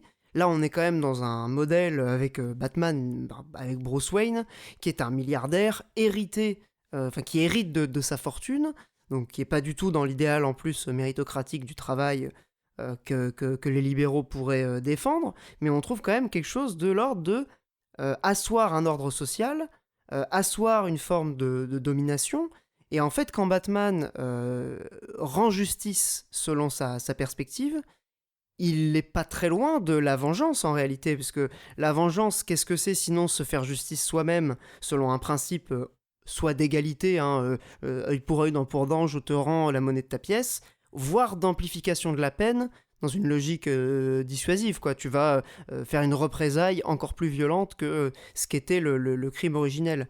Mais du coup, ça quand même nous questionner sur la distinction qui est faite par Batman entre la justice et la vengeance. Bon, lui, il met la ligne sur le fait de ne pas tuer. Donc là, on est dans une vision finalement assez proche de l'idéal de nos sociétés actuelles, hein, qui interdit la peine de mort, quoique aux États-Unis c'est toujours pas le cas dans certains États, mais c'est un Oui, autre, et un puis autre débat. en ce moment, il y a beaucoup de choses qui sont en train de se renégocier, donc J'ai je l'impression pense- qu'on est plutôt voilà, sur une phase, on est plutôt sur une phase descendante, quoi. ouais, c'est un peu Mais du compliqué, coup, ce que Bruce Wayne se dit en enfilant le costume de Batman, c'est qu'il va mettre un terme à la violence en remettant les criminels à la police et donc à la justice par la suite. Mais la vengeance, en fait, dans sa logique, donc, qui est incarnée par Andrea Beaumont dans le film, elle ne vise pas à mettre un terme à la faute. Elle la reproduit de manière assez perpétuelle, en fait, puisque ça crée un cycle incontrôlable, une spirale de vengeance qu'on connaît bien, qui est donc que tu vas amplifier la violence, la perpétuer. Batman, lui, justement, il se défend de ça en disant « Moi, je ne tue pas, je remets simplement les criminels à la justice. » Mais en faisant ça, il participe d'un ordre social qui lui-même contribue à fabriquer les criminels qu'il combat par ailleurs. Donc il y a une espèce de paradoxe aussi qui se dévoile en creusant un petit peu l'imaginaire du film, qui se traduit aussi dans une discussion qu'on avait eue ensemble vis-à-vis du personnage de Bruce Wayne qui dit devant la tombe de ses parents, au moment où il entrouvre cette fenêtre sur le bonheur possible avec Andrea, je vais donner tout l'argent de la fondation à la police pour qu'elle fasse le travail que je ne pourrais pas faire, puisque je ne pourrais pas devenir Batman si je fais ma vie avec Andrea. Donc en réalité, qu'il l'incarne sous la forme du justicier Batman, ou qu'il délègue cette forme de contrôle social à la police, on reste dans une vision finalement assez oppressive, assez bourgeoise aussi, de l'ordre social, de la justice, qui se fait toujours au détriment de certaines catégories de la population et au profit d'une autre, quoi. Désolé pour le tunnel, mais Ah non, pour le coup, j'abonde complètement dans ton sens. Enfin, pour paraphraser François Berléand dans ce grand film français qui est Les choristes, action-réaction. Voilà, tout simplement. C'est... non, mais je voilà, l'avais pas vu venir. Bon, non, mais voilà, en gros, mythologiquement, le voyage du héros, c'est toujours un retour à la situation initiale. Il y a toujours cet idéal de restauration qu'on a même, qu'on retrouve même chez Shakespeare avec sous l'ordre cosmique d'une restauration d'un ordre des choses contre un ordre divin, quoi. Un ordre divin, plus cosmique que divin, tu vois. Mais en tout cas, disons que la plupart des récits fondateurs dont on garde une trace aujourd'hui dans notre culture, enfin qui conditionnent l'écriture des histoires qu'on se raconte, reposent quand même beaucoup sur une restauration d'un ordre initial qui a été perturbé par un agent extérieur.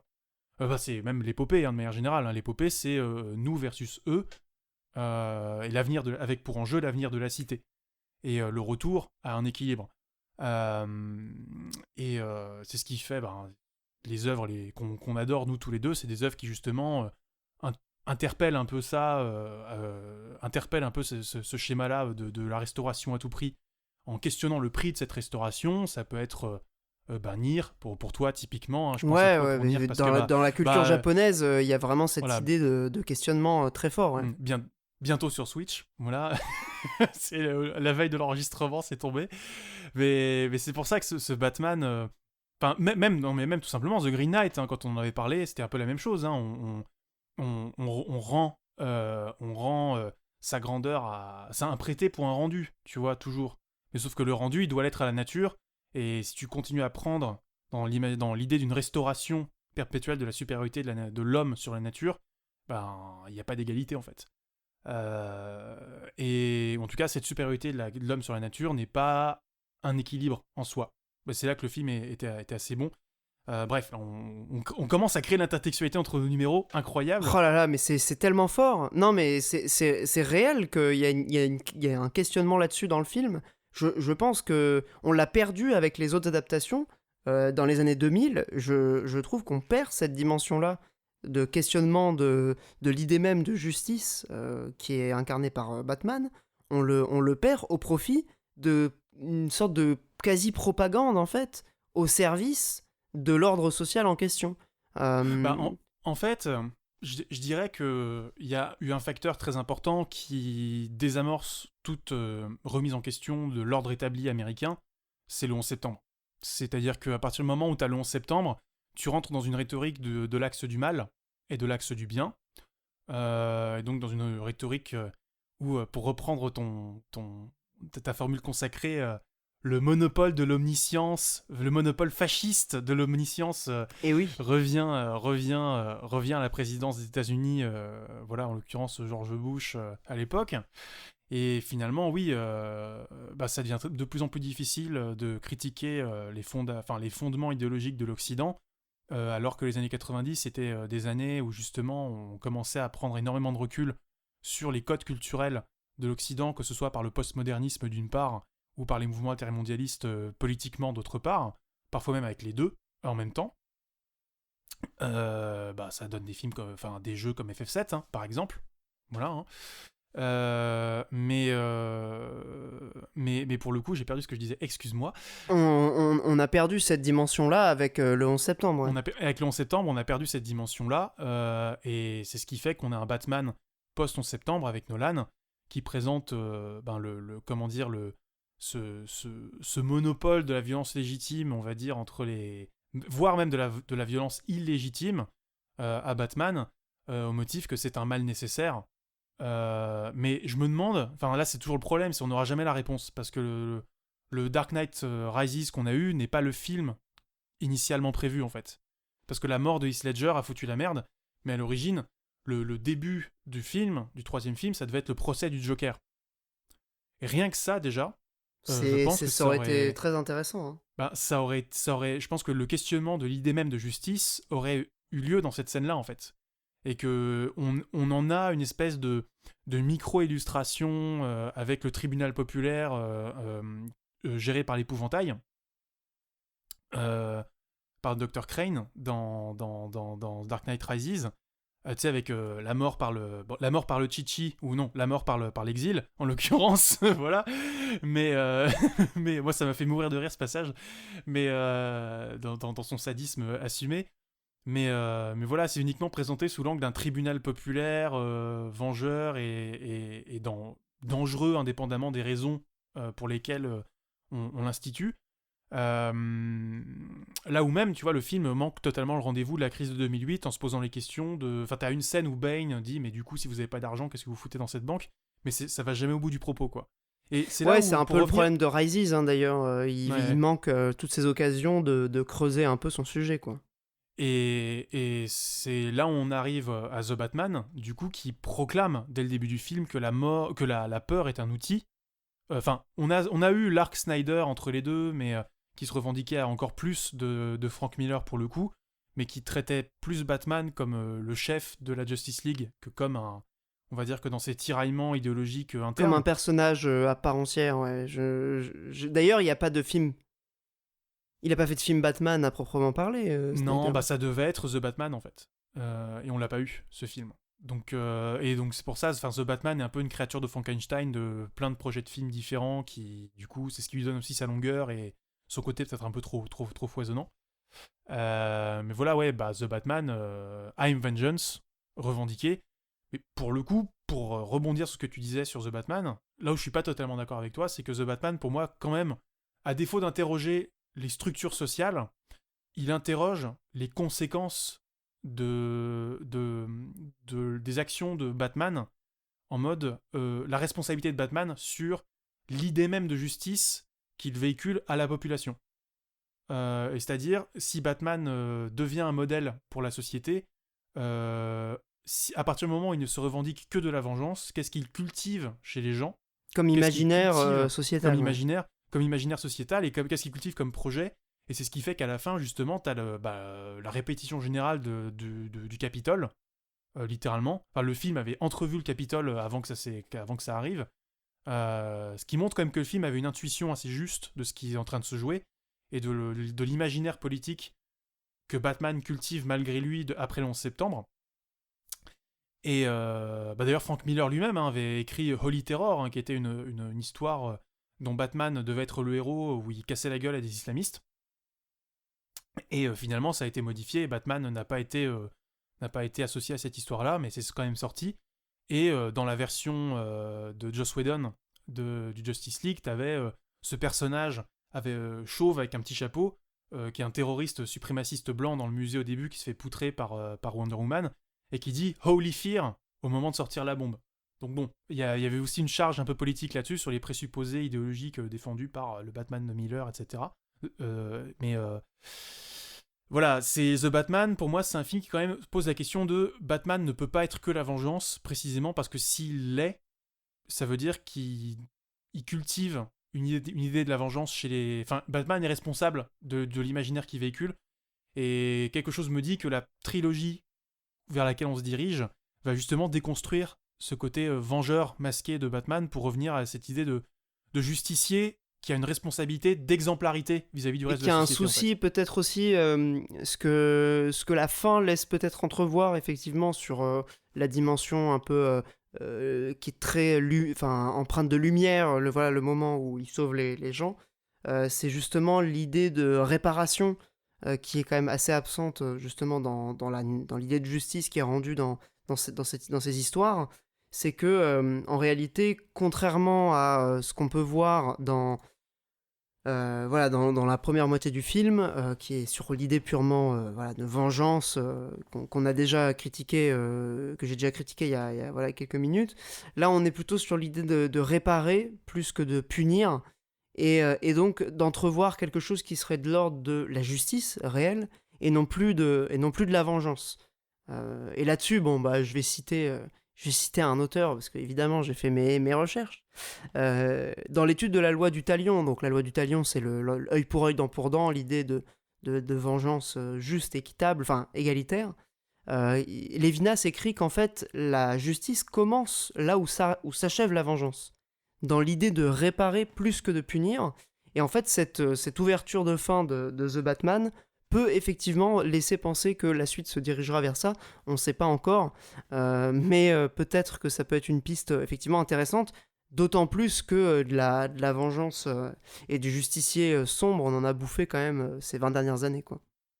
Bah, c'est ça, et surtout, c'est une vision de l'héroïsme. À l'époque, quand j'en avais parlé sur Twitter, j'avais quelqu'un, alors je sais plus si c'était Phenom, ou si, je sais plus qui m'avait répondu à cette époque-là, mais que cette vision de l'héroïsme comme exemple pour la collectivité, pour que ben, les individus membres de la collectivité prennent conscience de leur responsabilité les uns vis-à-vis des autres, c'est une vision qu'on n'a pas eue depuis Spider-Man 2, en fait. Et je serais pas aussi catégorique, mais il y a quelque chose de cet ordre-là, d'un héroïsme qui a été abîmé qui est plus super que héroïque, en fait. Et aujourd'hui, qu'on répare une forme d'héroïsme et que ça passe par le personnage de Batman, je trouve ça intéressant. Et d'autant plus que le film The Batman, et vous allez voir que la boucle se fait très vite avec le sujet initial de ce podcast, mais c'est que l'une des influences majeures de Matt Reeves au moment de Matt Reeves, oui, je dis pas de bêtises, oui c'est Matt Reeves, pardon, je confonds toujours Matt Reeves et de Matt Reeves et Matt Ross, qui est le mec qui a fait Captain Fantastic, qui est un autre film que j'adore, mais je confonds toujours les deux.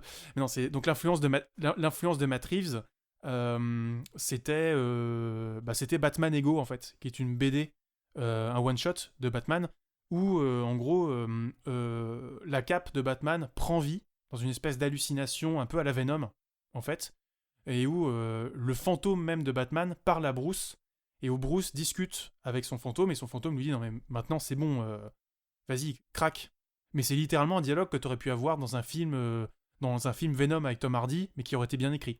Tu vois, mais dans ce genre d'interaction à l'image, c'était vachement intéressant.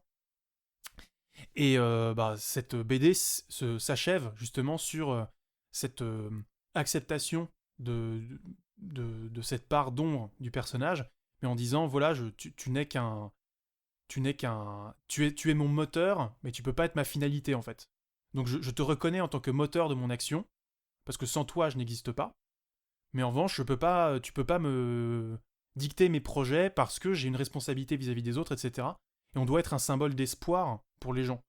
Et pour le coup, cette BD, elle empruntait déjà dans son style graphique beaucoup au dessin animé.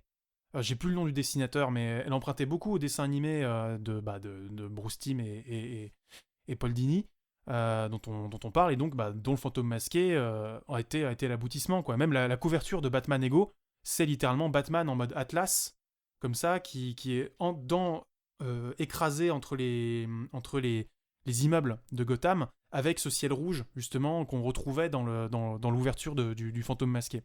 Et donc pour revenir au fantôme masqué...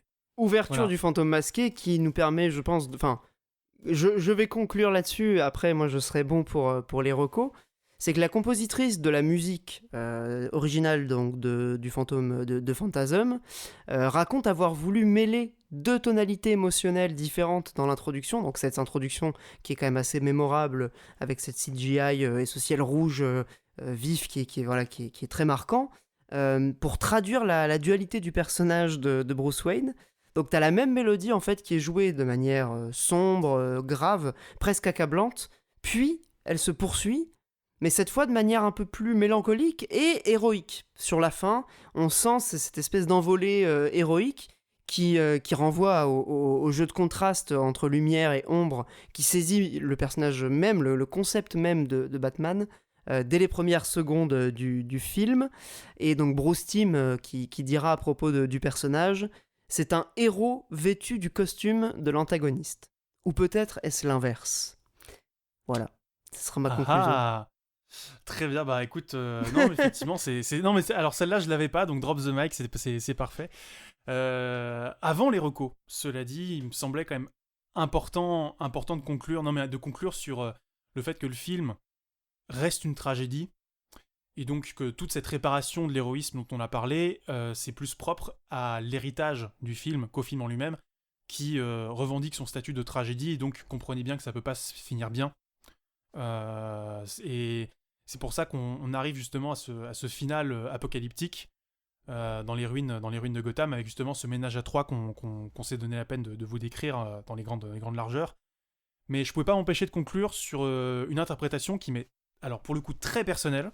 Je suis pas du tout certain de l'exactitude du truc, mais ça ferait sens. En tout cas, parce que tu as sur le portail de l'exposition, dans l'exposition dans le passé, c'est Gotham. Et dans le présent, les ruines indiquent Go Ham, le T est tombé.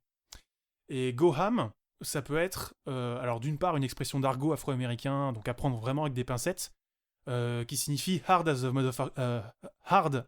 motherfucker, qui donc est un usage, ça veut dire mettre les bouchées doubles ou se lancer à corps perdu, voire go nuts en fait, devenir fou. Donc y aller tellement franco qu'on y perd la raison. Mais c'est aussi un terme de théâtre, ham. C'est ham actor, c'est un cabotin. C'est un acteur qui en fait tellement sur scène, qui recourt tellement à des procédés éculés et à un jeu scénique exagéré, qu'il en devient ridicule. Et étant donné que c'est le lieu où les costumes vont tomber et où les personnages vont s'affronter, mais dans leur dernier retranchement, dans un déferlement de violence, pour un dessin animé de l'époque, c'est très violent ce qui se passe dans cette scène quand même. Il y a tout qui explose, enfin voilà, et même Batman et le Joker se battent dans une maquette de Gotham, donc ils deviennent limite, c'est pour ça que je te parlais même en off de l'influence de Godzilla, ils deviennent des monstres géants qui détruisent Gotham dans leur affrontement, et cette influence des kaiju, donc Godzilla, tout ça, est pas anodine pour moi dans la mesure où le studio Sunrise, qui est un studio d'animation japonaise, a beaucoup travaillé sur la série sur la série Batman en sous-main. Ce qui d'ailleurs amène une de mes recos, soit dit en passant. Mais du coup, ouais, ça montre bien aussi que ces personnages, pris dans leur dernier tranchement, ce sont littéralement, c'est même plus des acteurs de la cité, c'est des cabotins, en fait, dont la pantomime détruit la société, en fait. Et c'est pour ça qu'à la fin, justement, c'est ce final tragique. Tu vas voir Bruce, t'as tous les éléments qui se déchaînent, t'as le feu qui explose, la terre qui s'ouvre, t'as le vent d'ailleurs avec ce grand ventilateur énorme qui... Parce qu'à partir du moment où on franchit le Goham, t'as même un ventilateur énorme qui est allumé par Joker avec un... Enfin, il fonce avec une moto dans un ventilateur pour le faire exploser. Enfin, la physique n'a aucun sens dans cette scène, hein, littéralement, tu vois. Enfin, t'as toutes les lois de la physique qui sont abrogées et tout. Et... disons que ce combat en devient tellement absurde qu'à la fin, même Bruce tombe dans l'eau et en ressort avec une eau devenue complètement rouge à cause du feu qui est derrière. Limite, si c'est pas du sang, enfin, il y a vraiment quelque chose de l'ordre du... Enfin, moi, ça m'a rappelé la mort de la mère de Babar, tu vois, par exemple, cette scène-là. Dans... Voilà, la fameuse scène terrifiante, voilà, pire... Enfin, tapez mort de la mère de Babar sur YouTube, vous allez passer un bon moment. Mais pour le coup, ça m'a vraiment rappelé ça. D'autant qu'à la fin, t'as vraiment cette idée de deuil ultime avec Andrea qui a survécu à l'explosion, mais qui part en bateau et a un voile noir sur le visage, donc qui est un masque qui la ferme complètement au désir des autres. Genre voilà, t'as un mec qui vient la draguer, et puis il voit le voile et il dit oh, excusez-moi madame, et il repart. Et limite ça annonce un peu Titanic là-dessus, je trouve, cette scène. Et d'autant que le pendentif d'amour, de cœur qu'avait Andrea, finalement elle l'a jeté au fond de la crevasse qui sert de nid à la Batcave. Et justement Batman à la toute fin retrouve ce pendentif dans la Batcave entre deux rochers. Et c'est à ce moment-là qu'Alfred dit que Bruce, voilà, il sera toujours là pour l'aider et qu'il a toujours peur de le voir sombrer dans un précipice et que tout ça. Mais en fait, je me demande si l'ironie de cette scène, c'est pas justement de signifier que Batman y est déjà dans le précipice en fait, et que c'est pas il risque juste de tomber plus bas, mais que finalement le précipice il y est déjà, parce que ce précipice on nous l'a déjà présenté comme tel avant dans le film, au moment où Andrea avait failli tomber dedans quand elle était avec Bruce, au moment où il a demandé en mariage. Pour moi, t'as une ironie vraiment à la fin où Bruce a déjà choisi la mort plutôt que la vie. Andrea a choisi de son côté la mort plutôt que la vie. Et ces deux personnages sont condamnés à être tragiques parce qu'ils sont déjà plus avec nous. Ils sont déjà plus parmi les vivants. Et c'est ce qui fait qu'à la fin, quand bien même il franchirait pas sa ligne, que Batman est déjà condamné, quoi. Il est déjà parmi les morts. Et il occupe la place d'un Jack dans Titanic et en revanche, l'autre, Andrea, occuperait la place de Rose dans Titanic, du coup, dont elle aurait jeté le pendentif au fond de la mer, dans les profondeurs, en disant non mais voilà, c'est bon, je te laisse derrière moi et je pars attendre la mort, sereinement quoi. Il y a vraiment quelque chose de cet ordre-là. Là, je capillotracte énormément parce que Titanic est sorti en 97, hein. Mais pour moi, j'ai pas pu m'empêcher de trouver une sorte d'ouverture vraiment tragique là-dessus. Et ne vous attendez pas à un happy ending, c'est ça que je veux dire. Mais voilà, donc pour le coup, film, je pense on ne peut que vous recommander, compte tenu de tout ce qu'on avait dit. C'est vraiment une synthèse, à la fois pour les gens qui connaissent bien le personnage, et encore une fois, je le répète, une excellente porte d'entrée à cet univers, au questionnement qui revêt. Il y a vraiment pour tous les publics en fait dans ce film. Il y avait un dernier axe sur Batman, émissaire d'une société policière, point d'interrogation, je l'avais noté comme ça dans mes notes, mais on l'a déjà suffisamment traité comme ça, mais il y a pas mal de viande qui reste encore sur ce sujet, pas mal de matière. Pour prendre un mot un peu moins carné, on va dire. C'est pourquoi je vous invite, je pense toi aussi tu me contrediras pas là-dessus, on vous invite à nous rejoindre sur le Discord et oui, il faut se garder des cartouches d'Hémisphère, voilà, pour discuter avec nous de toutes les cartouches qu'on peut encore trouver dans ce film, parce que c'est un réservoir d'idées, un réservoir de représentations, et voilà, nous à notre échelle, en 1h45, on en a dit beaucoup de choses déjà. Mais on peut revenir sur encore plein d'autres symboliques dans le film. Le film est vraiment d'une richesse olympique, gargantuesque, admirable. Enfin voilà, tous les superlatifs sont bons. Et malgré ses maladresses, on va dire, on ne peut que les lui pardonner compte tenu de tout ce qu'il accomplit malgré tout ça. Bon, c'est l'heure des recos ? On passe aux recos.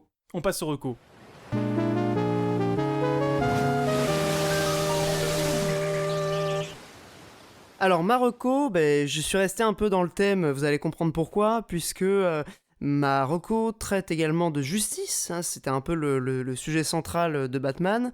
Moi je vais vous recommander un film de Bertrand Tavernier que tu m'as conseillé, Karel. Oh bah oui, je te vois venir, je suis très heureux. À croire que finalement je découvre toutes les merveilles de la culture grâce à toi. Non mais c'est vrai que ce film n'est pas le monopole du bon goût, attention, calme-toi. Hein. Non mais j'ai vraiment adoré cette recommandation. Donc c'est Le Juge et l'Assassin de Bertrand Tavernier, qui est sorti en 1976. Donc pas un des plus récents de Tavernier. Donc Tavernier qui a quand même une filmographie assez extraordinaire, que j'ai découvert aussi il y a assez peu de temps en fait. J'ai commencé je crois par Le Juge et l'Assassin, Et puis je me suis fait La vie à rien d'autre, et pas mal de ces films, Captain Conan, que j'ai beaucoup aimé aussi. Le film dont je vais vous parler, Le juge et l'assassin, part d'une histoire assez connue, hein, qui serait un peu la première histoire de tueur en série en France, donc au 19e siècle, des meurtres d'enfants en Ardèche, c'est absolument abominable. Et donc ces deux figures qui vont être portées par Michel Galabru pour l'assassin et Philippe Noiret pour le juge, qui vont être les deux sujets centraux du film, et qui vont finalement, dans une perspective que tu pourrais finalement attendre de Tavernier quand tu connais un peu le bonhomme, déconstruire finalement les questions de bien et mal et les questions de justice qui sont soulevées par la thématique du film, puisqu'en réalité on est dans une ambiguïté morale assez claire, hein, puisque la figure monstrueuse qui est incarnée par l'assassin dans ce genre d'histoire habituellement, l'assassin perfide, monstrueux, violent, qui découpe, qui tranche le corps de ses victimes avec plaisir, est en fait un pauvre type massacré par la vie, hein, un peu fou, un peu brisé en fait, tout simplement. Donc un Galabru Oui, qui mais livre une performance. expliquer, c'est excuser, attention. Autant pour moi. Attention, Pierre. Et on se retrouve en plus avec un Galabru qui est dans une performance assez étonnante, hein, pour l'acteur. Moi, je connaissais surtout le Galabru des comédies, le Galabru des comment ça s'appelle, gendarmes. voilà, des gendarmes, des Cruchot, etc. Là, on trouve un Galabru qui livre une performance tragique, hein, pratiquement, et qui est vraiment très très juste dans son rôle. Donc ça a été une découverte aussi d'un point de vue acting pour moi de Galabru, c'était vraiment assez bluffant. Et puis Philippe Noiret qui joue ce juge propre sur lui, évidemment l'incarnation du bien, hein, et en réalité pas tant que ça, puisqu'en fait c'est plutôt l'incarnation d'une société de la bourgeoisie, hein, de l'époque, une société qui est une société de classe extrêmement violente, extrêmement injuste, et qui va être dans tous les clichés aussi, parce que finalement il est dans la peur de perdre ce qu'il a, il est dans l'arrivisme, il est dans l'ambition un peu malsaine, et en fait ces deux figures qui vont être traitées dans toute leur complexité et de manière la plus juste possible en fait. Tavernier va jamais essayer de juger ses personnages, pour le juge et l'assassin, ni pour le juge ni pour l'assassin, mais de les montrer dans toute leur complexité et dans toute leur humanité aussi. Et c'est ce qui fait que le film, je trouve, est vraiment remarquable d'un point de vue émotionnel. Moi, c'est un film qui m'a cueilli et qui te laisse, en fait, avec une figure de la maîtresse, voilà, qui est un peu l'ouverture du film, sans spoiler, la maîtresse du juge, donc de Philippe Noiret, qui est jouée par Isabelle Huppert très jeune, hein, en 76, qui est justement cette espèce de fenêtre d'espoir, d'ouverture possible sur un monde meilleur, qui conclut le long métrage, et qui est vraiment pareil, remarquable. Donc c'est un film qui est vraiment une claque, hein. Je peux pas le décrire autrement. J'ai vraiment adoré, et on reste dans la thématique de la justice, et du questionnement, de la mise en doute des évidences qui pourraient être celles que tu t'imagines venant d'un film comme celui-là. Donc je recommande évidemment Le juge et l'assassin. Pour commencer, je pense que c'est pas mal. Et évidemment, toute la filmo de Tavernier, hein, si vous voulez pousser un peu le truc, il y a de quoi faire. Et c'est formidable, hein. Je suis pas très connaisseur du cinéma français, mais en tout cas, celui-là, c'est recommandé les yeux fermés. Voilà. Effectivement, Tavernier, moi c'est l'un de mes réalisateurs préférés, donc je force tout le temps, et pour une fois c'est pas moi, donc je suis très heureux. À découvrir, non mais vraiment une découverte remarquable, hein, je recommande très fortement. En une phrase, je dirais, c'est le True Détective français. Le juge et l'assassin, même esthétiquement, c'est vrai que j'en ai pas parlé, mais il a vraiment des fulgurances. C'est un film qui est sublime. Enfin bref, il a tout, quoi. Il a l'esthétique, il a le propos, les personnages. Tout est formidable dans ce film.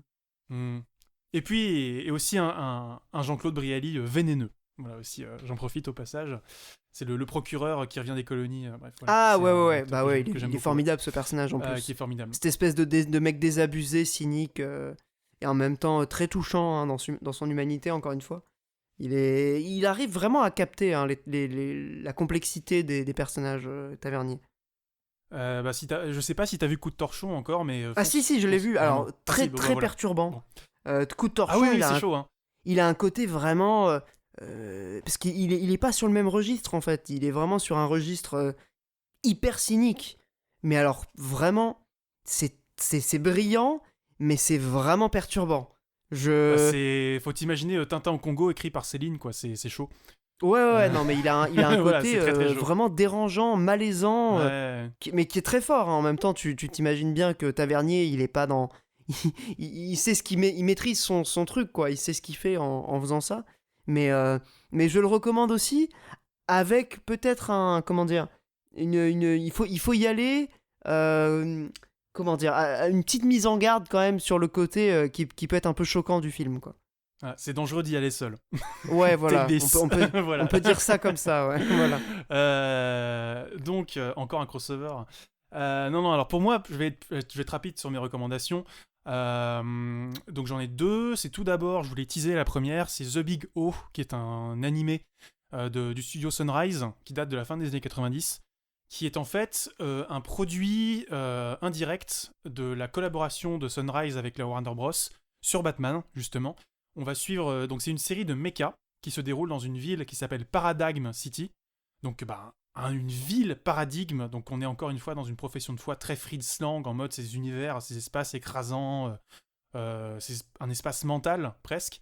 Et on va suivre donc la vie d'un négociateur, qui est donc une sorte de playboy milliardaire, avec un majordome qui s'appelle pas Alfred, mais qui pourrait s'appeler Alfred, et puis il est accompagné d'un militaire qui ressemble énormément au commissaire Gordon. Enfin voilà, et tout c'est Batman, hein. C'est littéralement Batman sans les droits. Il a une voiture avec plein de gadgets, etc. Il a une femme androïde qui s'appelle Dorothy aussi. Et il se bat avec un robot géant qui s'appelle le Big O. Et c'est une série hyper perturbante, extrêmement expérimentale, avec une empreinte visuelle incroyable. Vraiment, je vous la recommande. Légalement, c'est distribué par Dybex, si je dis pas de bêtises, uniquement en DVD. On n'a pas eu de Blu-ray pour l'instant. À l'époque, c'était diffusé sur Cartoon Network. Je vous la recommande. C'est assez difficile à trouver, mais c'est vraiment, vraiment très, très, très bien. Ne serait-ce que, si vous aimez pas forcément les mechas, c'est pas le cœur du sujet de la série. Et si vous êtes fan de Batman et que vous aimez un petit peu voir les succès d'année qu'a pu avoir Batman dans d'autres secteurs, c'est une bonne recommandation aussi. Et une autre recommandation, cette fois-ci, qui tient beaucoup plus aux influences de Batman, c'est Fritz Lang, un film de Fritz Lang qui est un peu un de ses films mineurs, et je trouve ça dommage, c'est Les Espions, qui est un film qu'il a fait en 1929, si je dis pas de bêtises, et 28, pardon, et qui est le premier blockbuster d'espionnage de l'histoire du cinéma. Et c'est incroyable. Vraiment, on va suivre un agent secret qui enquête sur les agissements de différents services secrets étrangers en Allemagne qui veulent s'approprier les papiers d'un mystérieux contrat qui lierait le pays au Japon, en fait, aux autorités japonaises.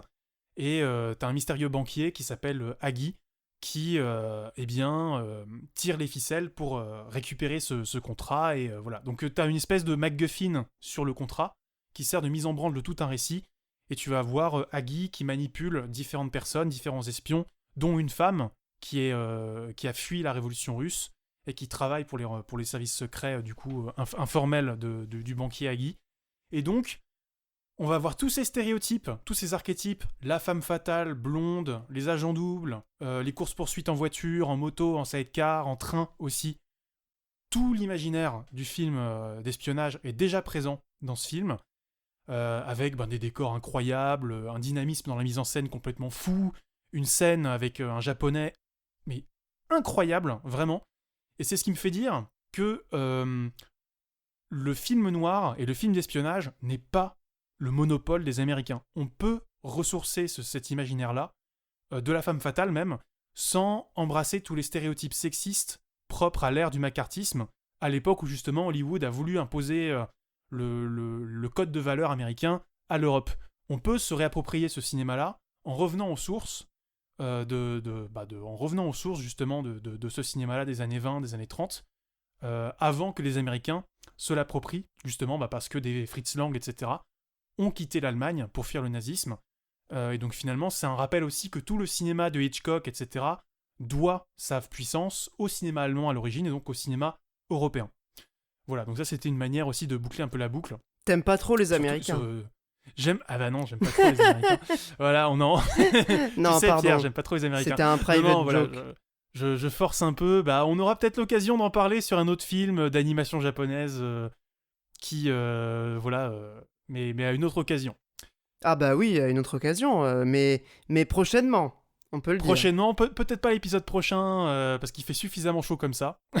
Mais Voilà. un de ces jours, ça viendra. Mais un de ces jours, ça viendra, ce serait vraiment avec grand plaisir de reparler de ce film. Pierre, merci à toi. Bah merci J'espère Karel, que c'était trop bien. Ce film t'a plu. On espère que vous, auditrices, auditeurs, ça vous a plu. On vous enjoint évidemment à nous retrouver sur les réseaux sociaux. N'hésitez pas à follow sur Twitter, à nous rejoindre sur YouTube, à nous rejoindre sur Discord. Voilà, n'hésitez vraiment pas à échanger avec nous sur le film, sur les différents épisodes qu'on a pu faire tout d'abord. On rappelle qu'on a un autre épisode sur The Green Knight et un autre épisode sur Zelda Skyward Sword.